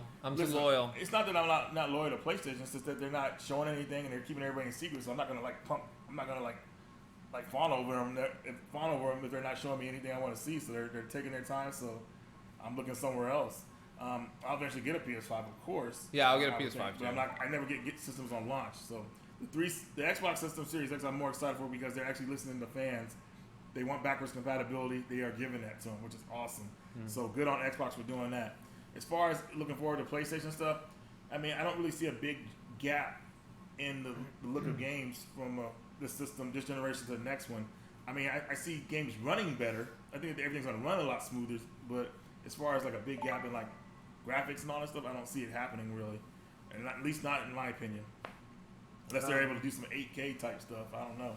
I'm not excited for it because like this generation's been too good. Well, no. Okay, let me put it this way. The reason we chose a Super Nintendo over a Sega Genesis is because what games they had on it. So if you can't tell me what game is on a PS5 right now, I don't care. I really don't care. Now, this backwards compatibility better be perfect. It better play my PS1s. It better play my PS2s. It better play my PS3s. It better play my PS4. PS3. Yeah. I don't think they'll ever put money into like emulating that because it's so damn hard and expensive. Well, I would say even the PS2 is hard and expensive. So unless they're having like certain types of... Here's the thing. Okay, go on. They can't emulate those systems. Why? The reason why is because if they put an emulator in the PS5, they have to license those games again to play on that system. So they have to have real hardware in there or some kind of like hybrid real hardware in there, so they don't have to relicense the game again. So that's the thing with the emulation. Is why they're not going that route. Yeah, that's all I was trying to say about that. Nothing longer than that. To me, it's like if the PS5 can't pull those things off, I'm not in a rush. I'm not in a rush for exactly for a thing. Yeah, but the Xbox bazooka or whatever the hell it is. Series X. Yeah, the bazooka, it's like this big. I don't want that in my house. Well, it's like I go build a computer. It's for like that. a tower computer or something. Yeah, like that. Which is fine. I mean, no. Where am I gonna fit that? Where am I gonna fit this here? It looks like a trash can, bro. You got room on the side over there? That's my PVM. No, but you got room on the side next to the TV. I guess. It's more the system. You have to see it in person and then decide later on. But the backwards compatibility is nice because think about it. You're able to play Xbox One games. I mean, regular Xbox games and do live streams playing them for people. That's nice. So you can go back and grab an old Xbox game like something like what's an exclusive like Panzer Dragoon Saga. Yeah. Boom. Oh yeah, this is the Xbox version. I'm playing it live for you guys. That's nice. I like that type of stuff. So yeah, that was long talking about that, man. I'm just not impressed with PlayStation right now. I'm sorry, they're not showing me anything, so I'm not gonna give them my time. Well, they should already show what the system looks like, not the damn controller. I don't give a shit about the fucking controller, dude. So people are saying this, that it will only be PS4? It will only be PS4. Okay, and I don't care. It's only I knew PS4. that already though. I told them it's going to be at least backwards compatible with PS4, but then they're saying like so far only 100 games are backwards compatible. I'm like, what the fuck? Can you play a PS1 game on the PS4? No, that sucks. That's stupid. You know what I mean? It should be able to play PS1 and PS2. And it's been proven that it can play PS2 games because someone had some kind of, I forgot what somebody found on Twitter, and then they ran a PS2 game when they modded their system. It's able to play a PS2 game off of this. So this is why I'm going Polymega. It's going to be me and Saramaru with these Polymegas busting some poly cheeks. That's what we're going to be doing. I don't know. Why would, I don't know. Those games got to be so freaking good. Those games got, and not only this, but remember, the reason we get like PlayStations and stuff is so we can watch our YouTube, you stream your movies and all that stuff. It's like, what else are you going to do? Can I check my email on this thing? Like, what else do you want me to do? You know, like, yeah, I don't know. Like I said, Sony. I hope Sony doesn't get a big head like they did before the PS3 came out. So it ended up costing them. Right. And hopefully it's the easy system to work on, the PS5. I don't want it to be hard for developers like the PS3 was, because that system sucked to work on. You know, it's just, yeah, it was very difficult. But we'll see what happens, guys. Like I said, I'm happy with the current generation I'm in right now. There's nothing like mind-blowing that's going to make me want to get a new generation system over the ones we have now.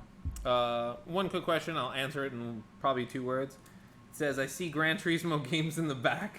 Yeah. Hey, Are you a big fan? Yes. I have over 40 copies in all 8 languages that it was made in. And I even have an entire PS2 kiosk. You can't see it right now.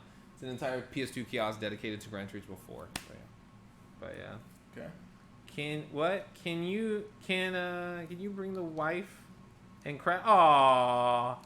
A big boss, if you're watching, Sarmaru, who I love so much, says that we can go chill with him.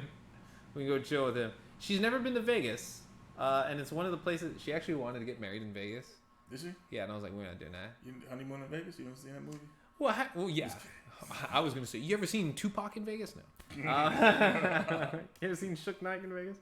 What other questions I got here? Reggie, will this video be later on the channel? Well, yeah, they made it. We got 200 likes, so I'm gonna leave it up. Yeah. I mean, you guys. I mean, everybody's at home these days, so I guess they can sit and watch a 3-hour live stream. I mean, it's a long video. Yeah. Let's push for like 10 more minutes. So, any last questions you guys have? I thought we already made it. We close to already like. Well, it was kind of crazy. We were actually going down in people watching, and it went up, and now it just went back down. So.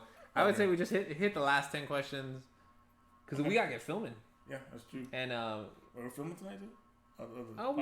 I think we could chill. We just film all tomorrow. Tomorrow, yeah. Okay. I don't know what else. What other questions? Then you must be pumped for Gran Turismo 7.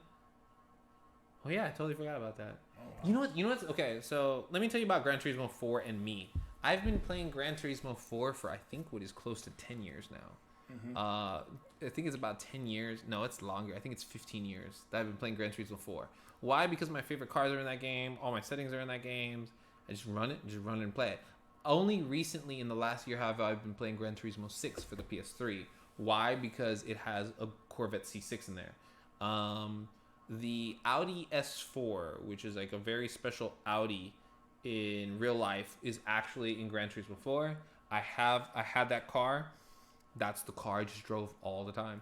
I actually had as many miles on the car in game that I had on my real car. That's how long I played that game. So damn, dude. Yeah. So I'm just dedicated. It's a racing game. It's not going to change. Okay. You know, it's like if you play Crazy Taxi. Do you need a new Crazy Taxi? No, it's the same damn game. Crazy Taxi. Let's see here. Let's see. What you think of Resident Evil 4 remake if it happens? Oh, it is happening. 4? Yeah, I'm. Like is that the one where they go to like Africa and stuff? That's 5. Oh man, I want them to remake that one. Only because I want it to be funny, dude.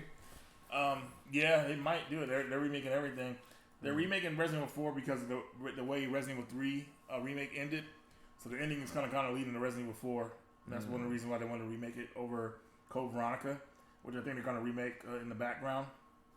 I mean, damn, that's Capcom, right? All I cared about was Resident Evil 3 being remade, and they remade that. I was pretty happy with that for the most part. You got your fill now, right? Oh yeah, because even though stuff is messed up on, I could go back and play the original Resident Evil 3 and enjoy it still. It's great. So still trying. Let's see here. Whatever name I think. X, you ever do any PS Vita mods, shells, etc.? No. Not because I don't know how to. It's just I've never had the opportunity to it. One thing you're going to see on my channel, I actually reached for this just to screw around with.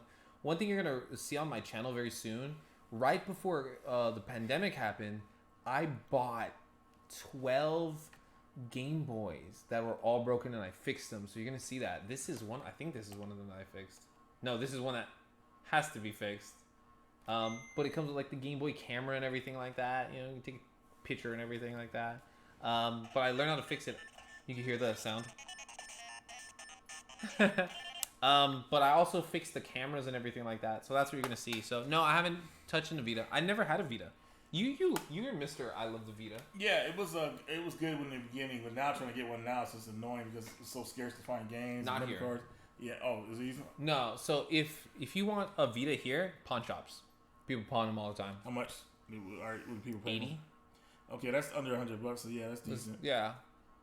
Man, I really wish. I really just want Resident Evil 8. I love remakes, but I'm ready for a new story. Well, they turned Resident Evil Revelations 3 into Resident Evil 8. What we found out. So, I guess the game was really high quality. So, this is called Resident Evil 8. That's coming out probably sometime next year. I'm guessing. What's that one that you, Joel? Well, not next year. I don't know when it's coming. Who knows? What's the one with you, Joel, and that everyone plays? That needs to be remade. And needs to have servers. Operation Raccoons? There you go. We're talking about Resident Evil Outbreak. Yeah, Outbreak. Outbreak, we found a way to play Outbreak online, the Japanese version online, and we've been playing that on the PC. They need to remake that one. That was ahead of its time. That's a really good game. Yeah. Do you use like Hitachi or something like that? Hitachi what? What do you mean? I don't know. The program you used to do it? No, the program was some emulator. Okay. PS2 emulator, and the game's been translated in English, and they fixed it. They made their own servers and everything. So it's really awesome, man. Mm-hmm. Let's see here. Vita for Life. Snake Plissken just watched Escape from New York the other day. Oh yeah, I love Escape from New York is one of those movies you don't want to end, dude. No, so yeah. Good. I'm the Duke of New York. Say it. Dude, I know, right? And then, said, what did I tell you? His Cadillac with chandeliers on it. No, that part is hot, dude. That part is so tight when he comes in. But I just like how he doesn't say much in movies. Like, dude. He says that part where he said, he tells the president to sing or something like that, and he starts, "You're the Duke," and he starts dancing. That shit was funny. Yeah.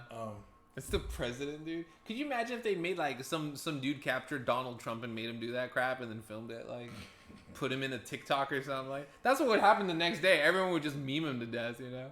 Yeah, they would laugh at Donald Trump got kidnapped. Let's see. Easy Going Games and Outbreak was the shit. Yeah, I agree, man. What do you guys think of Resident Evil Revelations 1 and 2? Resident Evil Revelations, have you ever played them? There's one. This is the one when Jill's on the boat, and Revelations 2 is when Claire is stuck on an island. Ooh. I like Revelations 2 a lot more. I think it's a better game, but I like both of them. Yeah, my Resident Evil days stop at 3. I like Resident Evil Revelations mostly because of Claire's scenarios. Barry's scenarios are okay, but they're just rehashes of Claire's because he gets there later to the island or whatever like that. So I like Claire's scenarios mostly, but I thought it was a really good game. I have it on damn near every system. I got it on the Switch, PS3, PS4. Hell, I even got it on the Vita. Isn't that crazy? Wow. You know Reggie. He's a digital hoarder. Could you imagine if someone saying that? Like you have too many. Hoarder. Like you have too many digital games. Those are all physicals. Oh wow. Yeah. No, well there you go. Except Revelations 1, it was a download code from a physical game. Okay. That's weird. There you go. Yeah. But could you imagine if someone said that? Like you're a digital hoarder. I know, right? Like where's that? Like, you're like, here's my SD card, dick. You know. I think you remember the movie from the 90s starring Sinbad as a genie. Yeah, man, I remember that bullshit. Yeah, what was it called? He was just on Vlad TV the other day talking about how he's broke and everything. Is he broke again? Yeah. And he's like, I didn't owe the government $8 million. Only was $1.2 million. He disappeared years after he was famous, and then he made a new comic book called Sinbad, Where You Been? And I was like, yeah, you know what I'm saying? Like, what the fuck? Now he's broke again? That's what I heard. He looked good though. Yeah, at least he's in good shape, I guess. But yeah, I forgot what it was called though, man. We talk about a lot of movies like that. We'll take 2 more questions. 2 more questions. 2 more questions. We call it a night. Yeah. And movie questions are kind of cool. We laugh about that 90s stuff. We were talking about Rambo on the way home. All right, if you guys want to ask questions about, Fresh Out. When we end on a big hurt question. Big hurt question or something. Oh, dude. All right, have you played this? Okay, no, let's see what we got. No, good. Give us 2 strong ones. 2 strong ones to get out of here. You got 240. Oh, man, I wish we could have got 250 likes on this one. That would have been great. Oh, see, look, I already messed up, man. There was no freaking genie with Sinbad in it. I'm thinking of that movie. Shaq? It was Shaq. But I was thinking of the movie with Kazan? Sinbad. Yeah. But I was thinking of the movie with Sinbad where he was in that house with those people, living with those people. I was thinking that for some reason as the genie movie. Remember that guy got killed? What was his name? The actor got killed. He played on The Simpsons, Troy McClure. Phil Hartman. Phil Hartman. The movie with him and Sinbad. That's what I was thinking about for some reason with the genie. Sorry about that. I got that mixed up. I don't know what movie you're talking about. I don't remember a lot of movies with Sinbad. I just remember Sinbad being a really good comedian. He is, but he was in that movie with Phil Hartman where he was living with them. It's called House Arrest? No, it was called something else. Something House. I can't remember what it was called. Maybe some House Party? Hell no. House Party? Did you like House Party? Part 1 and 2. Yeah.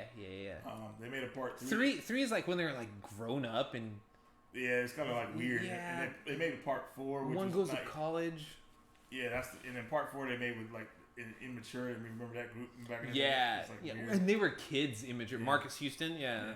Then they made a part 5 and Kid and Play make a return. What are they, like parents? No, they come in at the end of the movie. It's pretty cool. It's like a little cameo. It's pretty cool. It sounds like crap.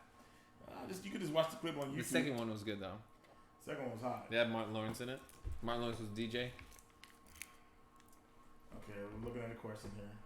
Guys, can we get 3 more likes? I would love 3 more likes to hit it at 250 before we end this stream. You guys have been great. Reggie, where can they go to see some bomb-ass graffiti and some even more gameplay? Excessive exclusives on YouTube and on Instagram. Go check them out. Give them a sub and type busting cheeks or splitting wigs. Wig splitting? Oh, jeez, man. Okay, let's see. Do you got a good one? I'm looking for one right now. And what? Favorite movie-based game? That one sounds actually pretty cool. I don't think I have any of those. I never liked Old school. Okay, here's a good one. Okay. Jose Chavez says, old school horror or new school horror games. That's a good one. Okay. This is a good one. Okay, say the question again. Old school horror or new school horror, or just give us a reason which you like both, or why not, or what not. Probably new school horror.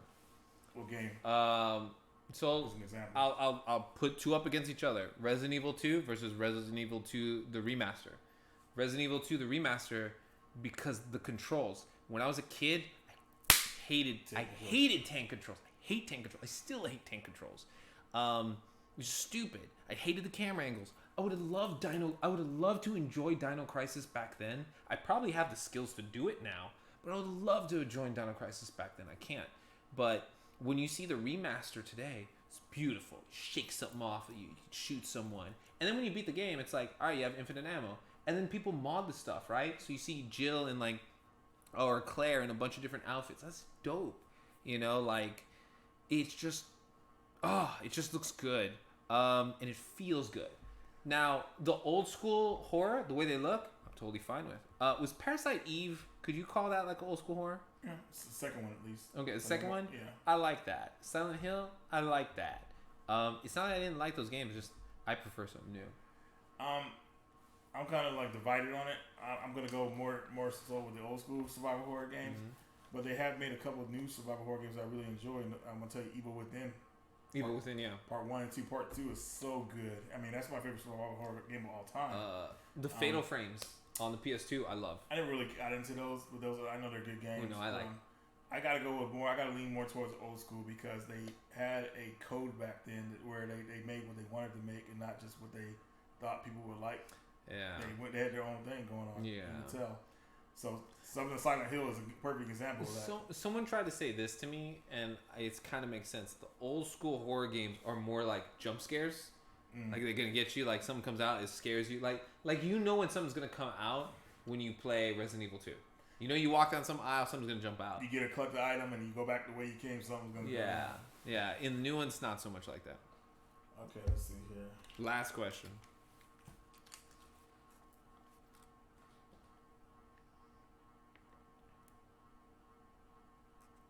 Last question, and then we're gonna need Big Boss's help. This might be a funny one, but I'm gonna go ahead and do it. Okay, whatever name says, what are the biggest mistakes game collectors or nerds in general make that prevent them from busting cheeks? I'm trying to step up the game in 2021. So actually, you got some tips for me. Oh, this is great. All right, we're gonna have a lot of fun with this. All right, a lot of fun with this. What's Big Boss saying? What are other people saying? Big Boss, because I know she just messaged, right? Oh, I didn't see it. It flipped up on there. All right, so the question is, what are gamers making? She's like, hurry your ass up. No, yeah. No, she's not. You said what are... Yeah, I'll read it again. What are the biggest mistakes game collectors or nerds in general make that prevent them from busting cheeks? I'm trying to step my game up from 2021. All right. So how can he start busting cheeks and game? So let me tell you a little bit about me. I'm not trying to say I'm some ladies' man because I'm not. I've had 4 girlfriends in my entire life. Have I been with a lot of girls? Yeah, but relationship-wise, I've only been with 4 girls in my life. Rule number 1: respect women. Don't be calling them bitches and hoes, and when they turn you down, don't be like some incel and be like, oh, you ugly whore, I hope you die. Don't be that guy. Don't be that guy. Yep. But also don't be simpy and all that stuff. Stand your ground, be firm, be assurance. You start simping, man, it's over. Yeah, you're gonna end up like Hector in Castlevania, man. He wasn't by choice though, man. He was. He had sex with her. It was consent. Okay, first of all, we talk about this is gonna be in a podcast, by the way. We talk about how broken he was as a man because of his childhood, and Lenore took advantage of him because he thought that he found some love, even though whatever. But she was just trying to use him. Yeah. So he made a mistake, which I think he'll fix it hopefully in the next season. Or, I mean, there's gonna be a lot of sex in season 4 of Castlevania, man. I don't know, it's gonna be weird, but anyways, don't do what Hector did. Yeah, and then the other thing is this. This is gonna sound dumb, but I tell so I used to teach a lot and high school students, and they would ask me these dumb questions, and I would say this, very simple: shower, use deodorant, brush your teeth, groom yourself. You do that, and girls will always flock to you. And here's the reason why: when a girl sees or a woman sees that you take care of yourself, they say, "All right, he's investing in himself. I want to be around that." There you go. That's why people go to the gym. That's why I go to the gym, to feel good about myself. And you have to think, if you're taking care of yourself, that's going to make you feel good about yourself and have your confidence go up. Your room, clean up your room, clean up your kitchen, do all, stuff like that. Learn a new skill, learn to cook. You want to do video editing, do that stuff. You don't necessarily have to find a girl that plays video games. I just happen to do it by random. Excuse me. But find a girl. Oh, this is a big one. Find a girl that has a hobby so you don't become the hobby. Because when the girl just wants to like follow you the entire time, it's a big thing. I'm seeing big laughing faces like that. And the other thing is this. Understand that not everyone is like you. And if you understand everyone's not like you, you get to understand other people and meet other people. If your intention is just to bust cheeks, let a girl know that's your intention. Don't play no games. If your intention is to have a relationship, understand that you're going to have to get to know the person and have communication and chemistry.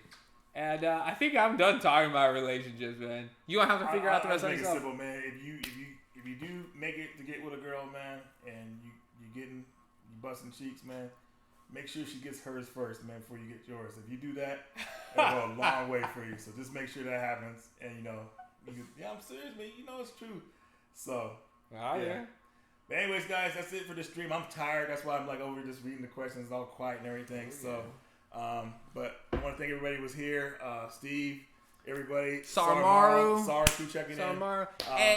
Jim Kid Shirukin. I was just about to say that too. A shout out to Jim Kid Shirukin. Jason. We didn't get to mention them earlier like we wanted to, but we were thinking about them. So definitely check out Kid Shirukin, another cool import channel for games. Right. I've got Sarah Marley in the chat. Sarah Crew is checking in. Don't forget to go to my channel and please Excessive Exclusives. Sub there. We got some cool videos coming out. You're going to see full-length podcasts there. Right.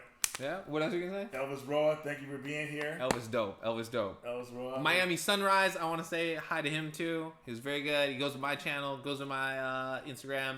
Was Easy here Gaming, of course. Thank you for being here. CAG, oh man, CAG was on fire tonight. CAG man was hooking it up. CAG was on fire tonight. Sarah laughing. I call him the CAG man because he reminded me. Remember that game called Swag Man? Yeah. Yeah, that's why I call him the CAG man. Anytime I hear CAG, I think of like that's the sound a cat makes when it's coughing up a hairball. Yeah, but that's me. I think it's but anybody I mentioned, I forgot to mention. I'm sorry. Jason was here. Mel Jesus, thank you for being here, bro.